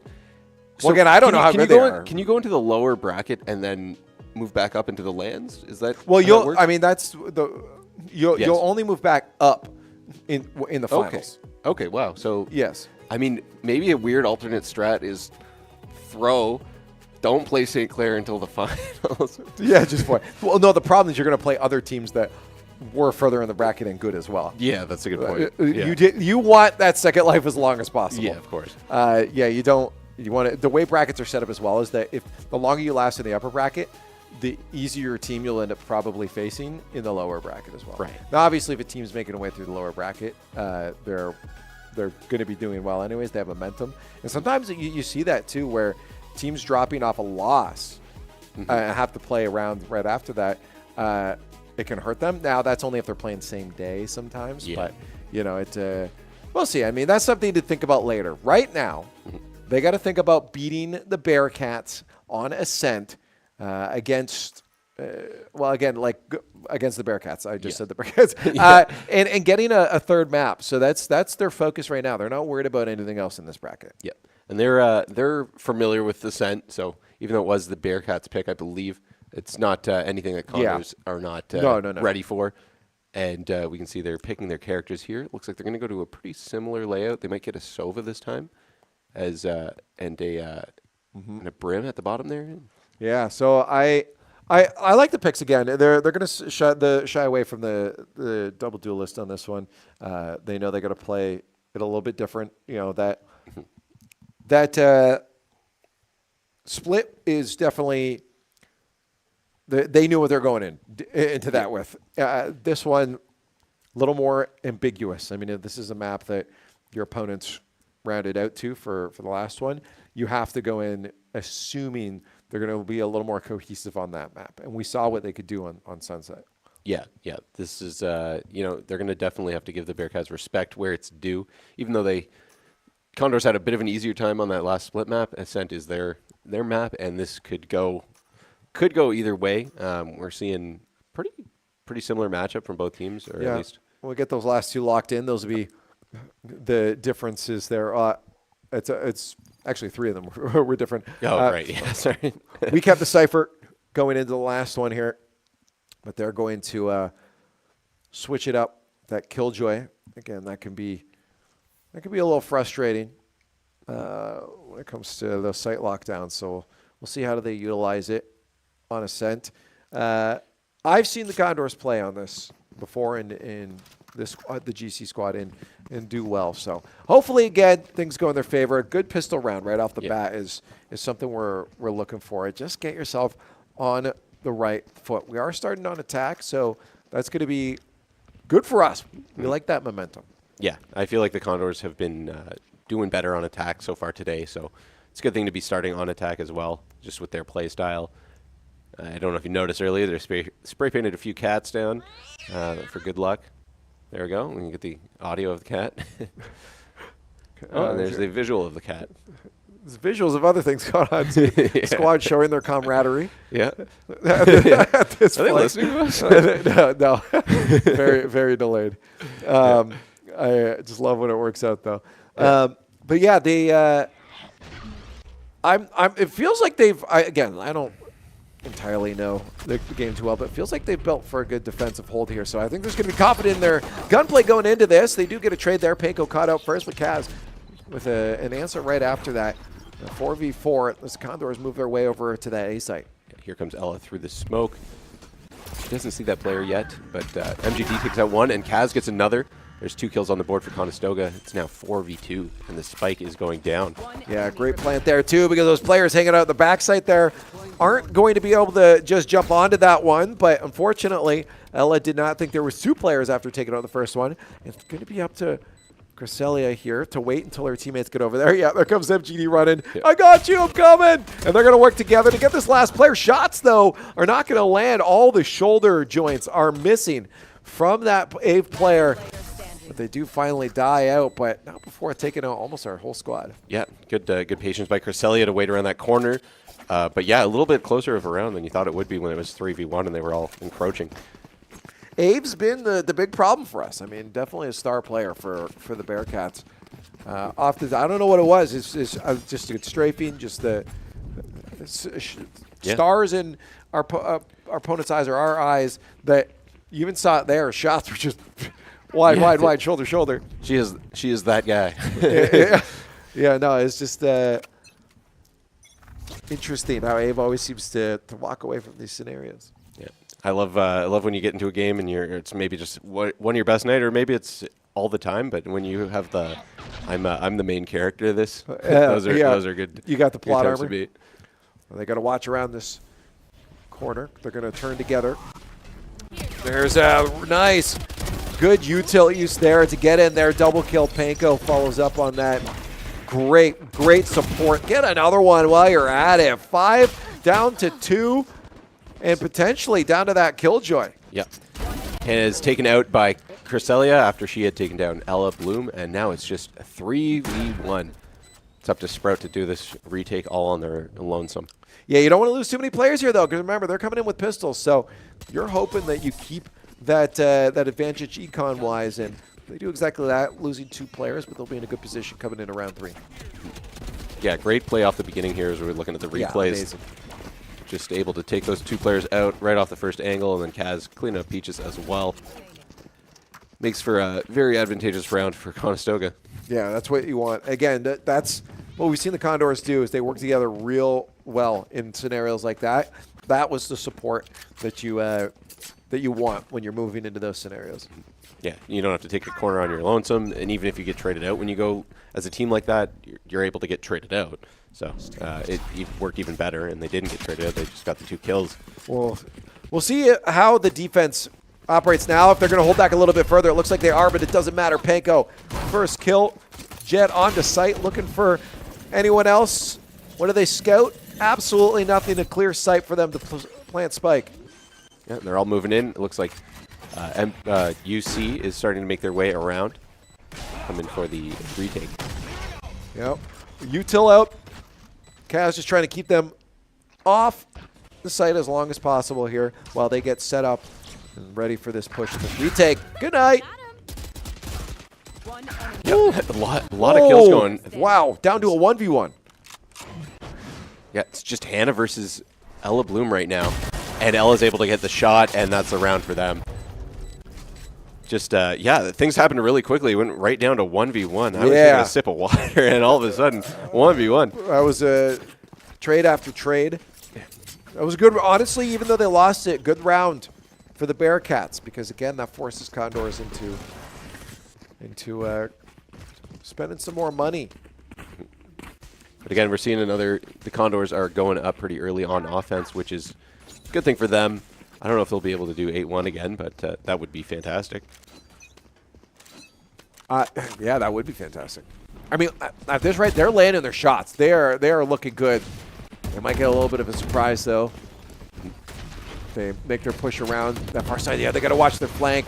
Behind them, they're just getting picked out through the cage there, and a lot of bodies lost here. There's one for Kaz on Hannah, but Cresselia is traded out by Ave. And it's now 3 versus 2 for the UC team. Yeah. And this bomb is stuck with UC, so it'll be difficult for Condors. Last two pulling out immediately. They know that aggressive push is probably going to keep pushing, so they're going to wait there. See if they can get anything through the smoke. Nothing. But that does give information that Condors are still there.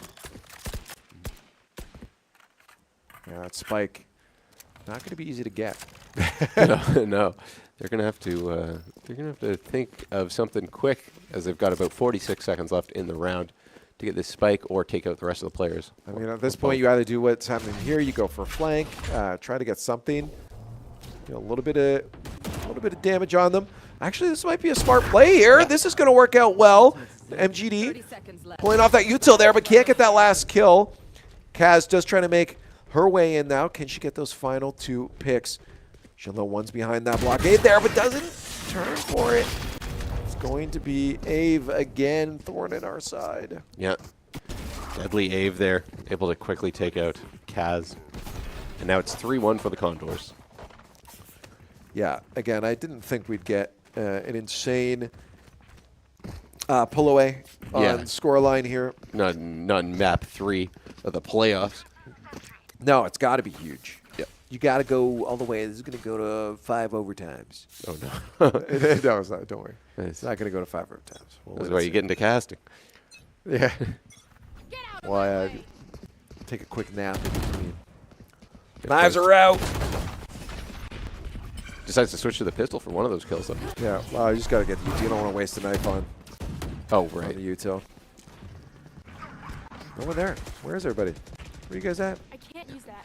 Yeah, no UC players there. They're going to go for the spike plant as UC makes the rotate over through the back end of the map there. Right there. Well, I know the KO's nearby here because suppression coming out. And on site, they move. Spike's down there, and they are going to light the Condors up. Where did we go? That's going to end up being a GG for that round. Yeah, that was Ave. Some more great shooting by Ave. Takes out 2 Condor players, puts a big gap in the defense there, and then all of a sudden finishes off with the defuse. Yep, not good. Not good round. But far from over. Right here. The Condors are moving up towards that B site as well. We've got 3 there and 2 on A just in case they need to reroute. Here. They should all rush mid. They might. they're thinking about it. Get in there. Omen smokes out. They can do it. Well, it's not really a rush. It's a little bit of a walk, but, a stroll through the park. Yep, making their way through the arches here. Let's see if they find anyone. Oh. Yep, you saw that one coming because we can see through walls. Sprout hanging out in the corner there. Great shot from Kaz, though. Yeah, that's a good one by Kaz to keep you guys in it, because if you go down there all of a sudden, I mean, they still have quite an advantage right now with 4 to 2, but if it's a lot better than 5 to 1. Still not in a good position, but better than nothing. They got the spike. And the worst is when you lose the player with the spike and it's nowhere near you. This shot by Kaz puts a few more through the smoke. Not able to hit anyone. Well, she's going to backtrack a little bit here. She did get a little damage to that, which is good. Oh, unless he already had the damage. He might have already had that. Full rotate around here, but they're not going to find any less resistance on this side of the map. A site being locked down by 3 of the remaining 4 players. Yep, and Ave is that last line of defense there you can see on the spectator cam, which is, you don't want to run in face-to-face with Ave. I feel like your best bet is getting in the side of her. Oh, they get her. On site, though. Not another kill there. Hannah's going to get the last 2. Yeah, there was like the signs, the breaths of a clutch. Yeah, in the air. Just as soon as you got your hopes go up when you take out Ave, but Hannah was there, able to stop the momentum that Conestoga had going into that take. Not even a retake. They still had to plant the bomb. Yeah, no, they had a long way to go. They had to get some kills. Wasn't going to be easy with Crystals, though. But now they hopefully are going to be back in it. coming in around 7. Condors back and forth with the Bearcats. Yeah, I'm again not surprised. I said I feel like this one could go a good distance here. Yeah, it's definitely shaping up to be that way. So hopefully the Condors can find some momentum and maybe take back this round. We're going to see them full pushing all to A. And a little bit of calm before the storm, but abilities going down, and looks like the Bearcats are rotating over. Yeah, they are, and the Condors are thinking of rotating out, unless they're just watching their backside here. Yeah, no, I think this is a let's skedoodle kind of scenario. They'll keep MGD there just in case any of those players want to rotate out.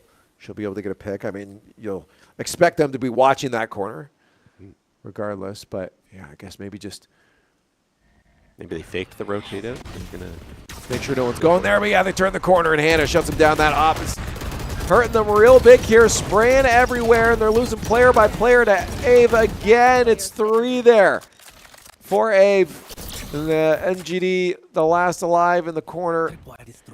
Good luck. Yep. She's got a lot of players to kill, but she picks up one. She kills Peaches there, and they know where she is. You can see they are all looking at it. Yeah, I mean, they don't got to do anything, though. Oh, another one on the way out. Okay. We'll take it. Ave, but yeah, Frosty had that op way in the back, and yeah, that's a good night shot there by Frosty. Yeah, that's unfortunate because, I mean, that's a round that you really needed to win to get yourself in a spot where you can start really rolling with your buys. But yeah, this is the first time they're trailing now in this match as well, going down 4-3 after that round. Is Koi still around in a lot of other esports? Koi? They were in Rocket League for a bit. I just saw the Koi skin. So. Ah. I gotta be honest. I don't know about Koi. Yeah, I probably should. Oh, they're not like an S tier org or anything, right? Tier org.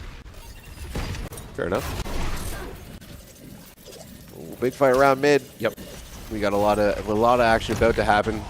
Abilities going down. A shot missed. She gets out of there, and Ella Bloom's able to take down Sprout. Condors making their way into B site. They lose a few to Ave, but Panko's able to kill Ave. Ave's ability is coming out, though, and she's going to try and get the Condor players. Oh, come on. Yeah. Oh, no, Panko. Ave just... Yeah. Was that?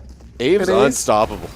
I believe one of them was picked up by Sprout. No, I think it says, yeah, timeout for sure. Definitely timeout. You got to shut this momentum down. One was Sprout? Okay.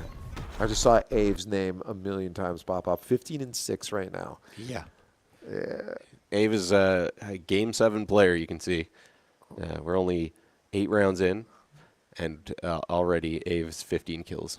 And Hannah with the op 2 still is just so threatening to the Condors because you have to watch where, like, you know, those line of sights that are going to be held, and you're forced to play a certain way, right? So it definitely some thinking that needs to go on right now because it's a lot of momentum in the hands of Ave, very specifically, and the Condors need to. If it's just one player to deal with, you have to have a plan. There has to be a solution to deal with that. If it's 5 players popping off, sure, that's a little more troublesome, but there's got to be a quick solution here to one player shutting you down. Yeah, for sure. I feel like when it's one person, there's just, I mean, obviously it's not the same as hockey where you can get somebody on them, get them covered, but there is probably a way to properly deal with, like, how many of you they can take out in a quick burst. I'll be honest, I heard hockey, and then I started thinking of something else, and I did not hear your analogy at all. Oh, I said, well, like, obviously, you know, if the other team's got a hot forward in hockey, you can put an extra defender on them, get the centerman to trail them in the defensive end.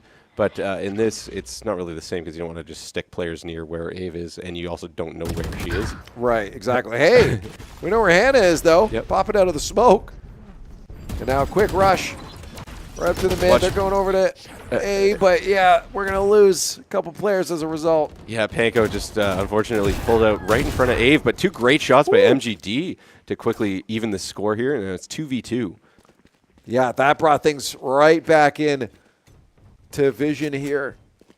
And with the spike, we can make it through. We also got the information. That's wonderful. Now you know where you got to be committing to. They're going to get over to B site. Is going to be MGD. Try to watch that back alley there. 1 kill. That makes it good. Even if you got the trade, it brings it down to a 1v1. Much better than a 2v1. Yeah, so now there's 2 Condors. Looks like Cresselia is going to be going for the flank here on this player. As they full rotate back to A site, yeah. If I think the 2v1's going to be better there, why not? Doesn't matter, though. Yeah, great round by MGD. I think picked up 4 kills that round, and that was the round the Condors needed to get back into this one. And there's our conversion off the timeout. Yep. Coming into a dub. That's what we needed. Again, there had to have been a plan to shut down one player. Mm-hmm. Yeah, I think once they found Ave was in that corner, they were like, yeah, let's get her. Let's get her. Yep. Looks like the Condors are going to start this round by going towards the B side of things. Uh-huh. It's going to be a quick answer, though, from the Bearcats. They're right in there, yeah. Yeah, they got that intel. The location was revealed by the Sova bolt. But Panko quickly gets onto site. I think she knows, too. She knows there's a player there. Get the kill. That's wonderful. That's what you want from that entry. It's going to be huge for the Condors to get on site. They're all making their way on there. There's now 4 players for the Condors on site, and the spike has been planted. Yeah, unfortunately, Panko does finally get eliminated. Whoa! A flying Hannah there. Unfortunately, Abe comes around the corner, too. I think that was the op drop. That would have been a chance to pick that up and steal it. And that puts us down to 1 player. MGD has to get on that site immediately. She can't get there fast enough. Gets the kills, but can't get there before the defuse. Yeah, that's unfortunate. That was some another great round by MGD. Just unfortunately didn't have enough time. She's now on like a 8 kill streak. Yeah, maybe what she needs to be doing is just rushing in. Yeah. Every single time. Feel like you gotta let that flow state speak, you know? Mm-hmm. Do something stupid, they'll never see it coming. Follow the waves, the flow. Yeah. Another B push from the Condors. We'll see how they approach the site this time. It's going to be already a little bit better of a scenario here. Already taking hits right off the bat because Bearcats aren't full set up for that. So he's going to hang up. Panko with the ability out now. He's got the knives. We'll see what she can do with them. Tries to get that smoke, hoping to find a player around that corner there. There's one over there by the doorway, but she can't land them. Not able to hit those shots on Frosty, but Cresselia is putting down the spike here, and the spike has now been planted. That's good. Yep. Kaz got one on Ace. Is Flashbang right now, has to get to cover quickly. Unfortunately, so it ends up being a 5v4, but 2 players shut down immediately. The rest are lit up right now, down to a 2v2. Sova is hurting right now. Just a little shot there, and it should be a win for the Condors. 1 player left, the Omen, standing in Ella Bloom, but it is a round win. Yep, I think they'll take it right now. Anytime you can win a round is good when you're down. Oh, absolutely. I mean, if you can walk away with bodies still standing, sure, but round win is a round win. Yeah.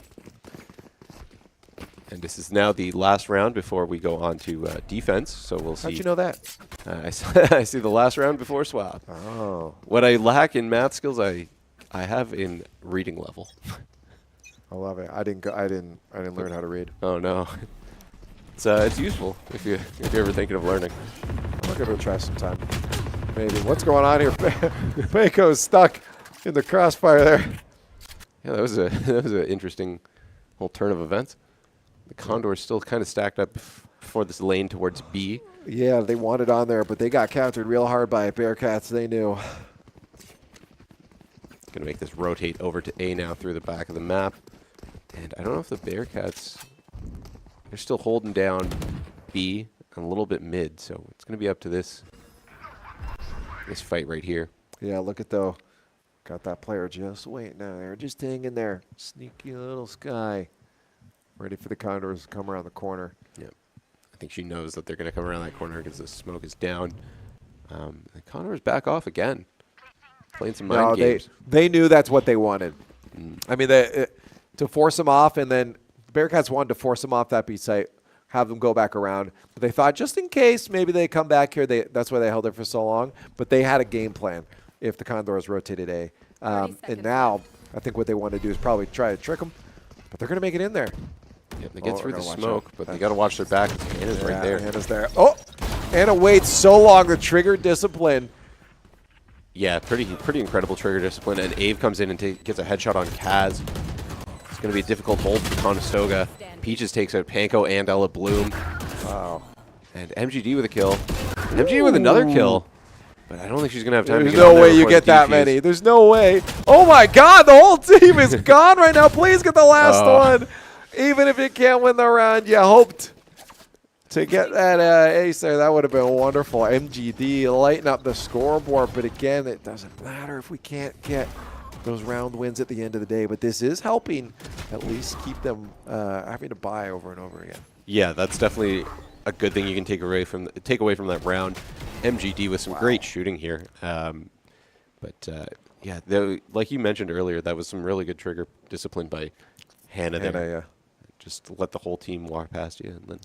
Well, and also just even through the smoke there, too, to not start shooting while you're still in the smoke and worry that one of your opponents will see what happened, turn on you, and shoot through the smoke and ding you.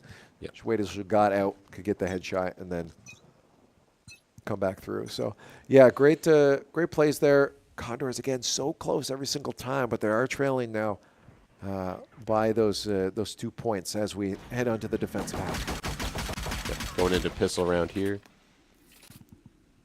Let's see how Condors hold this. It looks like the UC team is going up through the middle, but toward B. Yeah, they're starting to make their push onto B. Yeah, hard crash on now. Got the one player hanging out with Condors. Nice. Quick kill. Oh! MGD with 2 big kills. Oh, if there's any player that can do it, it's MGD. Please, one more. Give the last one. Please do not kill them. No, Panko. Why would you do that? Let MGD walk around and get the kill. Oh, my God. It's so close. That was crazy. Just a kill feed there from MGD. Unbelievable. That is just composure. All right, well, we found our counter to A. What a wonderful display of just clicking heads for MGD. Yeah, we'll give it to Panko, too. You got the last one there. But that is 2 4 kills in a row, like 2 4-kill rounds for MGD in a row. Yeah, just a clinic right now in aim training. Like it's been unbelievable. And well, that's why we said she was the player to watch before the match. That's she's showing us right now. Absolutely. Unfortunate again for no ace there, but fortunate we got that pistol round win. It's now 7-6 as we go into the post-pistol round here.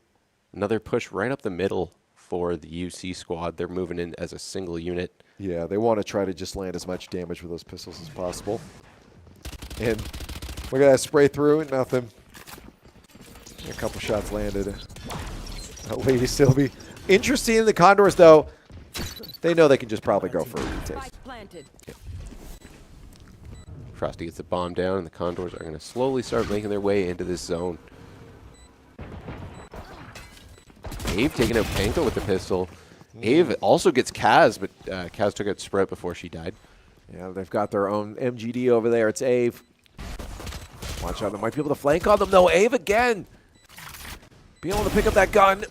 MGD gets Ave, which is a big just morale kill for MGD. I don't know if they're going to be able to get on site in time for the retake, though. Yeah, I'm not sure either here. MGD's trying to wrap around there, helping the gunfight. No, you lose that player. You're probably not going to get this here, unless you get the kills here, but I think the bomb is a little bit too far gone at this point. You are going to blow up.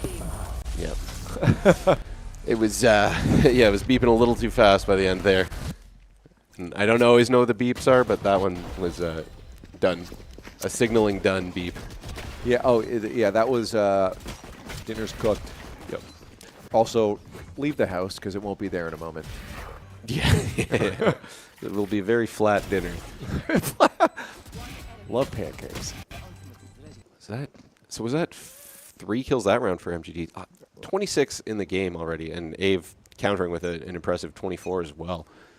It's not even the 26. It's a 26 and 9. Yeah. That's the part that's wild. Often trading 4 lives for her own singular one. Yeah. But again, unfortunately, a round elusive for them, especially on a round after pistol round. We talked about it. It can happen. Yeah. And you see it in action. Looks like the UC team is going to be once again going to B. It seems like they've been really liking this B push for attack. Well, it's working for now, especially in these early rounds.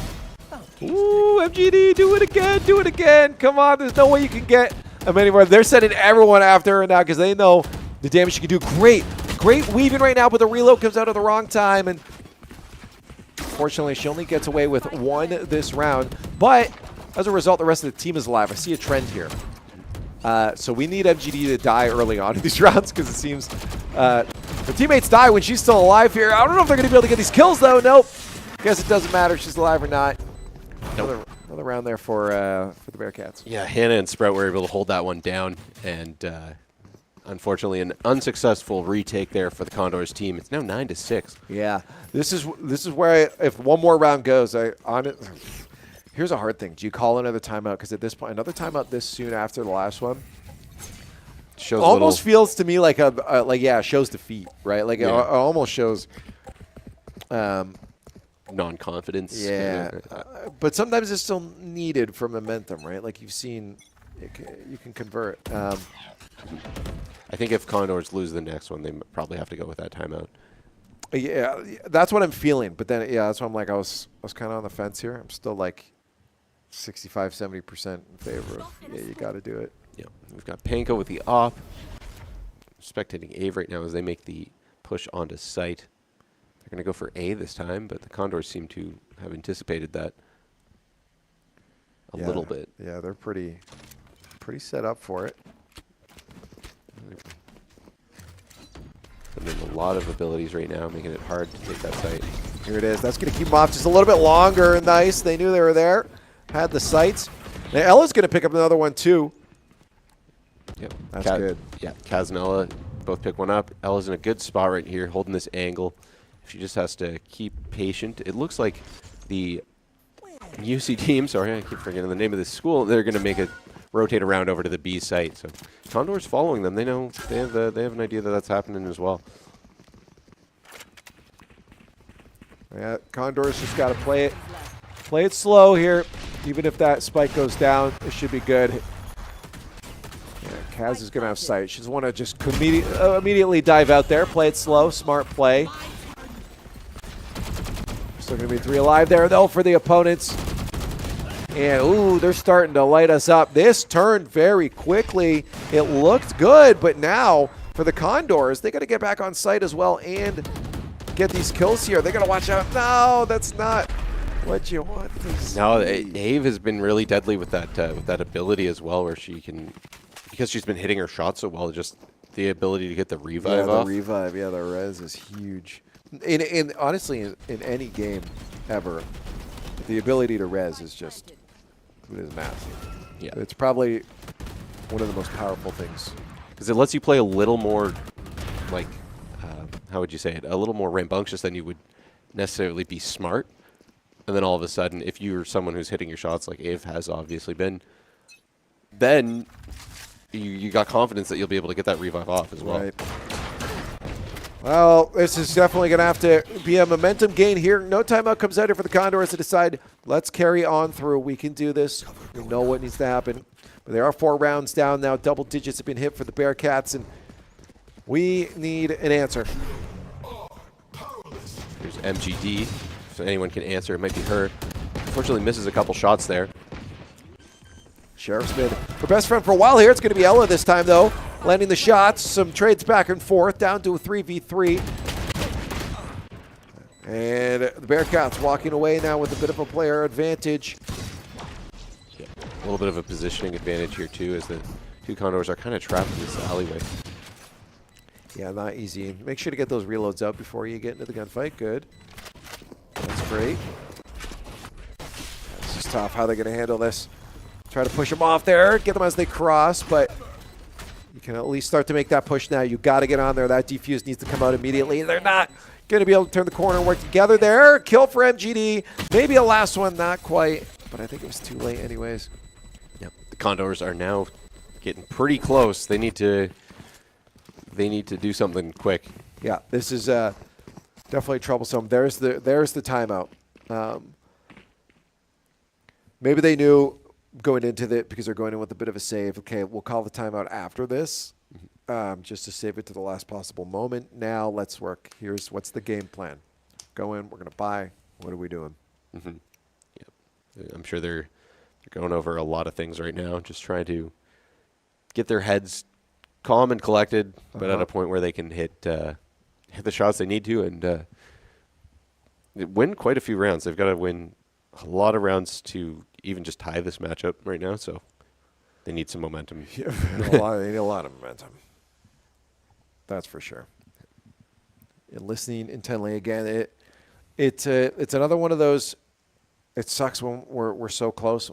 You also go onto a map and win, so dominantly. Mm-hmm. What was it again? 13-5. Yeah. Yeah, 13-5 last map. It just it's crazy how much it can swing. I think we saw the varsity squad as well the other day lose a map 1-13, and then go to the second map, win it, and then win the last one 13-1. Right? Like these swings can happen. Yeah, and it's crazy how much of the map can play into that. A lot of momentum and just mind games. When everyone's at such a good level, like everyone's competitive level, it comes down to just composure and being able to outsmart the opponent. Well, it's do or die now at this point. They lose this round. It's not going to be looking good for us. Ella almost losing her life there, but Kaz is going to team up with her, and they're both going to be able to get a kill. Puts them in a good spot, but we've seen them in a good spot before, and it fall apart. So they need to hold on to this advantage and make the most of it. Sky ult coming out there. Let's get the knives out. See what they can do. Yeah, we see Conestoga getting some intel right there. MGD trades out with Hannah, and Ave gets Cresselia. Gets Ave.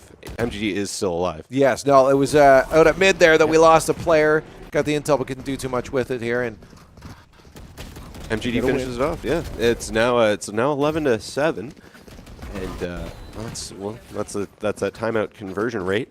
It's once again proven why timeouts are important. And Conestoga just needs to keep building on this. They need to just say, hey, we've beaten this team on a map pretty handily. We can do it, and not let Ave get into their head, because Ave has been notorious for that. Now at 28 kills, I believe. Well, the problem too is that our opponents still have a timeout on their hands. So if we do start getting a few wins in a row here, they're going to pull theirs out and try to shut our momentum down to try to ice us. Yeah, we're just patiently waiting around the angle to B. They haven't picked up the spike yet, though, so they're just getting some intel right now, I believe. Yeah, you want to feel it out? Yep. Suss it out. Decide where we're going to go. And we might see, turn the corner, it's Killjoy in the sky about to face off here. Oh, just staying out there, but Sprout's going to be on you through the wall. And that's going to be some information, but it looks like they've already committed that bomb over to A site, so we need those players from B to come work with them. Yeah, we've got Hannah here with the spikes out, the knives out for the jet ability, so that's going to be something the Condors are going to have to watch out for. Well, that's the thing is they got that kill and they want Condors to be pulled over. Condors are falling into that trap right now. Ooh, information out mid, though. That's great pick there from Kaz. Now they know they might be making their way over to A site. So the Condors are going to start rotating over that way. Yeah, they knew exactly what was going to happen after they saw that cross. Yep, there's another kill for MGD as well on Hannah. So now it's a 4v3 for the Condors as they hold off this A plant. See what they want to go for here. Probably not the retake. They want to win these gunfights. Cresselia watching around the corner. There's a good kill. That's wonderful. But the plant is going to come down. Condors now on the retake, but they got 2-player advantage and now a 3-player advantage. Yeah, good luck, Frosty. Yeah, all 3 of them right there. And Cresselia is there to finish off Frosty. Ella Bloom's going to take the defuse, and that's a good round by Conestoga there. Now going to be 11-8. 2 down. What feels like 8,000 more to go. Yep. There's at least 3. No, there doesn't actually have to be at least 3. That was bad math again. At least 3 if Condors want to win. Yes. 3 to tie it up. 2 to end things. Yep. Oh boy. Well, I mean, I felt like this was going to be close. Yep. You're right. My initial guess has been surpassed by a lot. Yeah. Condors in a good spot, though, to keep this ball rolling. Looks like the UC squad is going to be going for a bit of a B push this time with a few down mid. Sound is so ominous. Sound like a Christopher Nolan film where like the climax is about to, or it's in the middle of like a great reveal. Killjoy's out, and that's going to absolutely lock down that site and allow them entryway onto that. Condors trying to get some pokes through the cage. That's great. MGD does find one on Sprout. They can make their way back in now. Condors will have to be on the retake with the spike down. They have to be surgical with this. They're starting to make their way into the site. A few shots through the wall. Doesn't hit anybody. Cresselia coming around this corner. And a kill there for Kaz on Ave. That's a good player to take out. Yo, this is wonderful right now because they're getting that information, moving on to site closer and closer. They have to work together. Get that kill. Great. 2 left. 1 left on the board there. Get that defuse. Round's going to be yours, and you have 4 players left to walk away with. Yeah. Let the little bit of relief out on that one, guys. Yeah, that's a great round for the Conestoga Condors, and you can see them finally smiling. That's why I said you have to let some relief out on that. That was a big one there. Yeah. 11-9. Just inching their way back into this one. 3 rounds in a row. Some good momentum on Conestoga's side. 30 bomb coming out for MGD. Ave not too far behind. Yeah. But only 12 deaths for MGD, as you mentioned earlier, that's, which was only at 9. Great KD. That is a great KD. It's trying to do the math. It's like 2.87. I want some KD now. Oh, yeah. That's great KD. It's craft dinner. Yeah. I am hungry. Looks like they're going to be going up the middle side, or the middle side. That's not a side. They're going to be going up the middle. Depends what dimension you're in, I suppose. Yes. They're going to be moving their way up the middle, regardless, and slowly starting to lean toward A. And Condors are fairly ready for that. Yeah, they're also backing off, quite ready to pop on back through spawn, get over to A for the retake. Retakes have gone fine so far. They've been pushing together as a squad. That's going to be huge. Alec, bang. Nice. Get a second one, bang. Get a third one, bang. Oh, you love to see it. Wow, just some incredible shooting there from Ella. Takes out 3 players. That's a huge in this late game. Yeah, turn the corner. Doesn't matter. 1 player left. What are you doing? Get out of here. Get out of here. Double digits for the Condors. Yeah, Ella making her veteran presence known that round. 3 big headshots in a row. You'll love to see it. Cleaned it up. Now the Condors have got to be feeling the flow. They've got to be feeling good. 1 more, and I imagine that's where we'll see a timeout make its way into play here for their opponents, for the Bearcats. Yep. They're definitely pushing this one close. Looks like the bomb carrier. Condors are looking good right now, Andrew. Yeah, they're in. They've got a good defensive spread right now for what the UC attack is looking like. It's still spread out a little bit, but it looks like they're going to start making their way over toward A. But Conestoga's just got all these angles covered, 1 person at each angle, which gives them a lot of intel so they can quickly adjust. The Condors can take this one. They're on track to win this overall. Anything can happen, but the Condors need this one. Play it smart, play it safe. Widespread here for the opponent's hand is going to get that early pick on Panko, and that's going to be huge for them to be able to bring themselves to match point. We'll see how the Condors respond. Still very slow play. A lot of ability starting to go down. No one wants to make that mistake there. Great kill from Kaz. Yeah, it's very big. That was on Ave as well, who's been a bit of a dangerous player. Get him out there. Oh, hey, what are you doing? That's my space, says Ella. Yeah. We'll take the free kill, and that's going to be 3 players left for the Bearcats. Bearcats moving their way over to the B site. I think the Condors sort of suspect that because we can see the Cresselia is moving over to get some intel. Yeah, this is great for the Condors. 10 seconds on the board. They got to get that spike, and the Condors know, okay, it's going to be over at B. Let's get in there. Are they going to force their way on the site here? No, they're just going to go for the retake. Play smart. Don't be stupid. Work together. And here it is. A push on the site. Information. Double team. Take him out. Can't get Sprout through the corner there. Hannah's going to get lit up, though. Last player left. And you got so many players left on your side, you can just start to go for that defuse. Try to pull them out. There they are. Get the information. Push them. Body block. Take out Sprout. Good night. The Condors tie things up. And now it's going to take a miracle for the Bearcats to shut us down. Yeah, that is, I believe, 6 rounds in a row now for Conestoga. And this has just been an incredible comeback so far to get this game tied back up. Just some great shooting, some very solid strategy, and just outplaying the Bearcats right now. Yeah, the timeout coming in probably a little bit late. Yeah. For this, to be honest, because well, they're hurting. Yeah. They're hurting econ-wise. I mean, even if they get this round, they still got to deal with a Condors that is in full swing and feeling good, and then we end it into overtime. So yeah, this is questionable from the Bearcats, but we'll see. This could be match point for the Condors there. Mm-hmm. And if it's match point for the Condors, Bearcats are done. I mean, that's their econ's just trashed. Yeah, they don't have what they really need right now to make a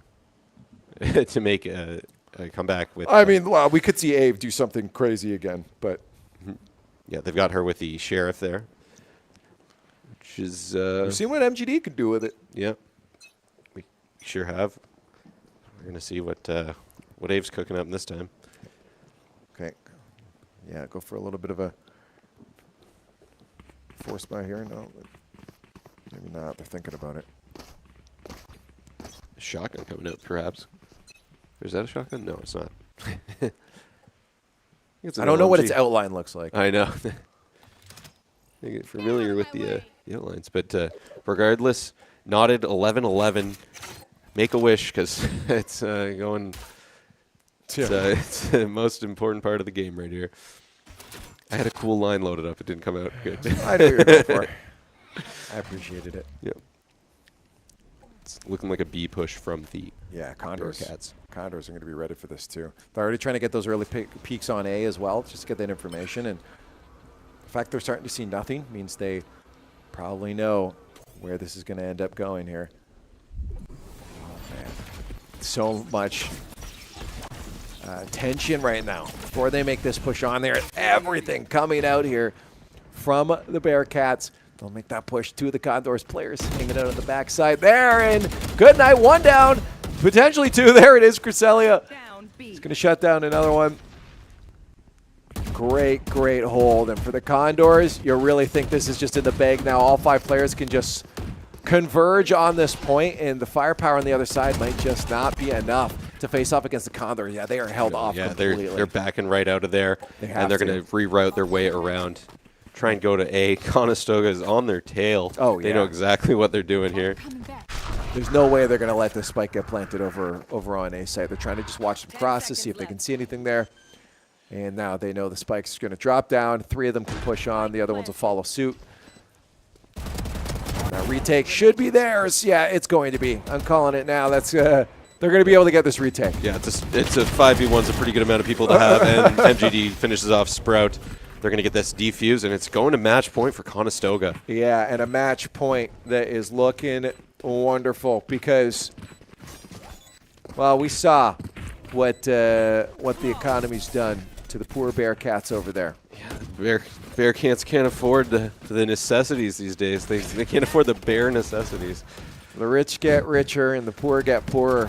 as we head into match point for the Condors here, as they try to keep themselves in the upper bracket to face off against St. Clair next. That'll be their next opponents, keeping themselves their second life in this playoff bracket.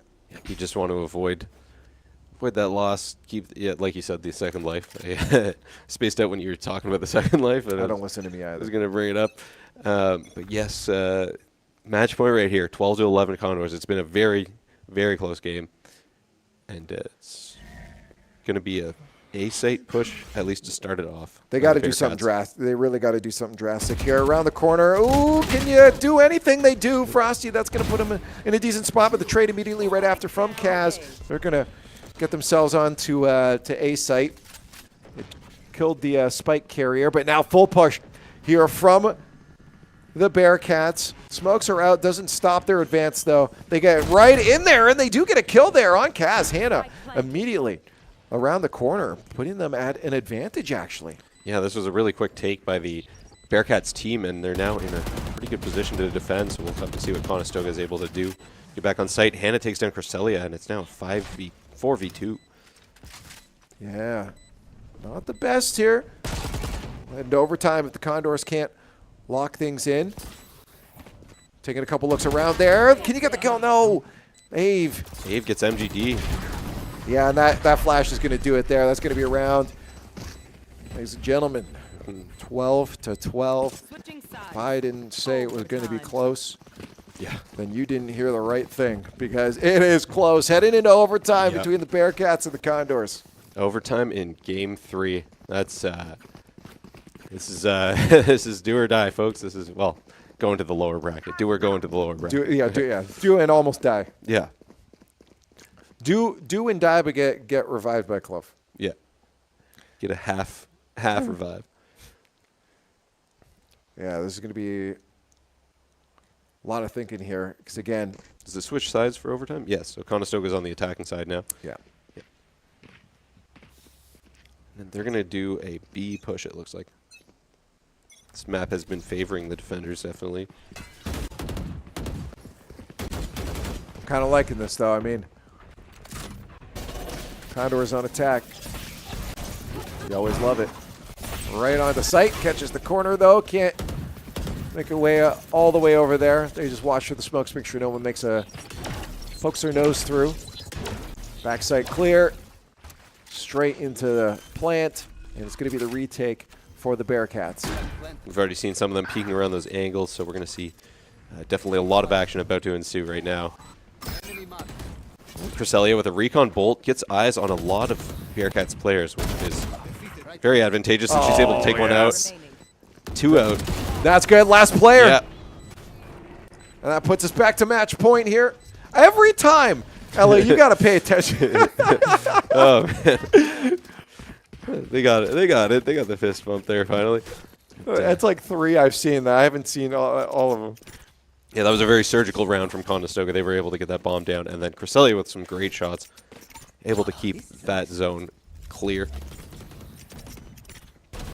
Hey, I hope that just means Ella's locked into the game right now. Yeah, just 2 in the zone for fist bumps. I'll forgive her. They can pop off, get this win right here. Let's end it right now. So now Conestoga is on defense. Yep. They're going to be holding off. It looks like the Bearcats are going to try with a push for their final attempt at this thing. Unless they win, then they get more attempts. But. Oh, nice turn around the corner there. Teamwork.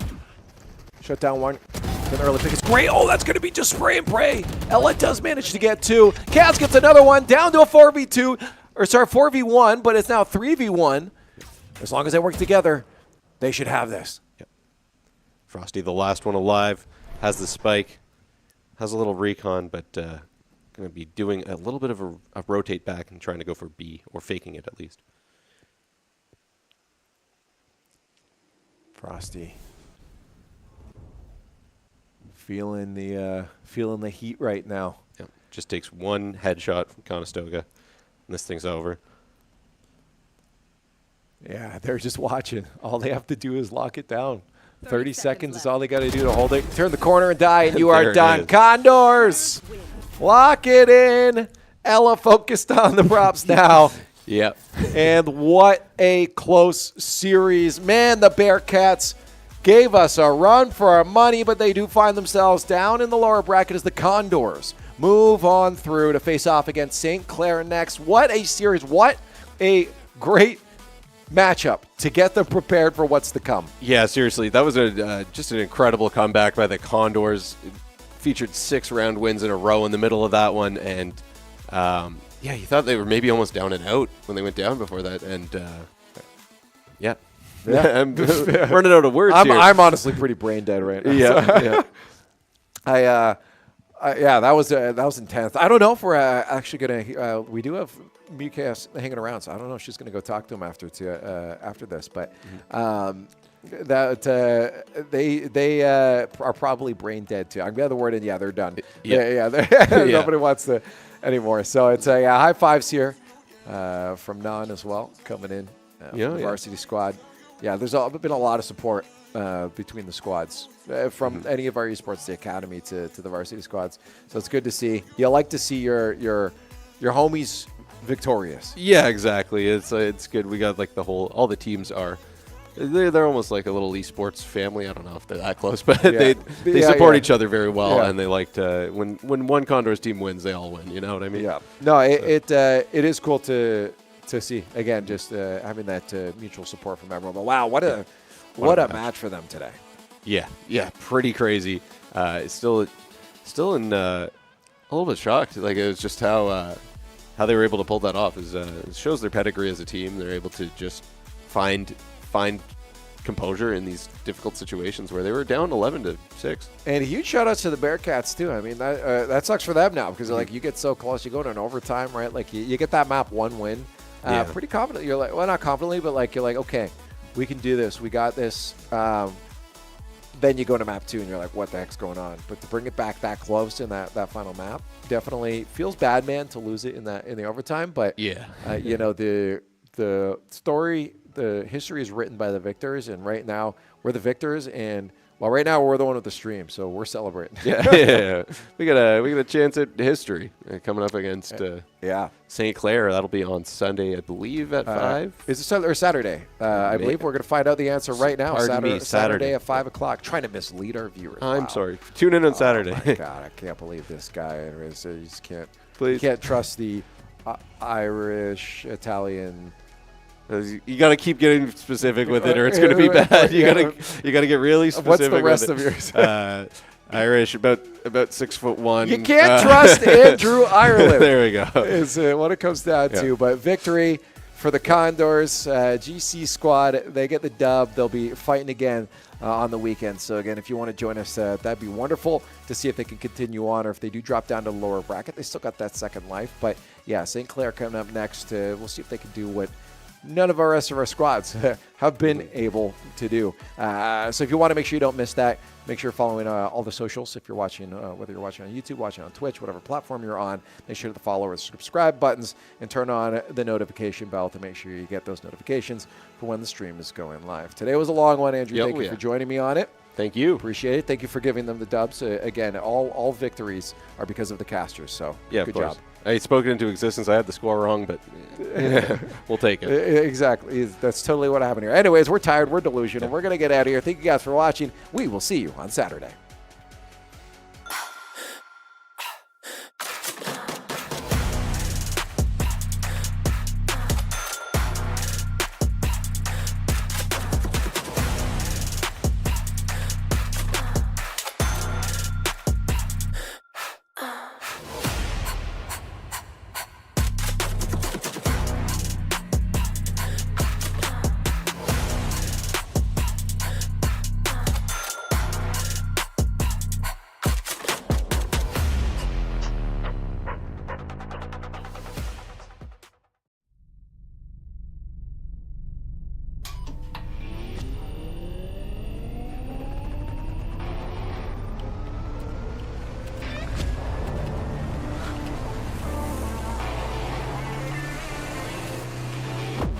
Conestoga College is setting the stage for a new era in gaming. In 2025, we're opening a state-of-the-art esports venue, a premier facility for high-performing gamers in Canada.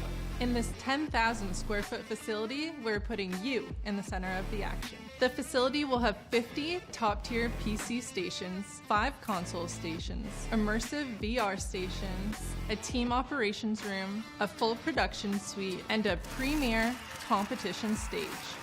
Esports is a rapidly evolving industry with global viewership of 532 million in 2022. This initiative goes beyond esports. It's also a platform for forging bonds, making memories, and creating connections. Since 2020, Condors Esports continues to evolve, providing industry-leading facilities and experiences to the esports community. Conestoga's esports venue expresses a sustainable and intentional future to compete, play, and work, all powered by gaming.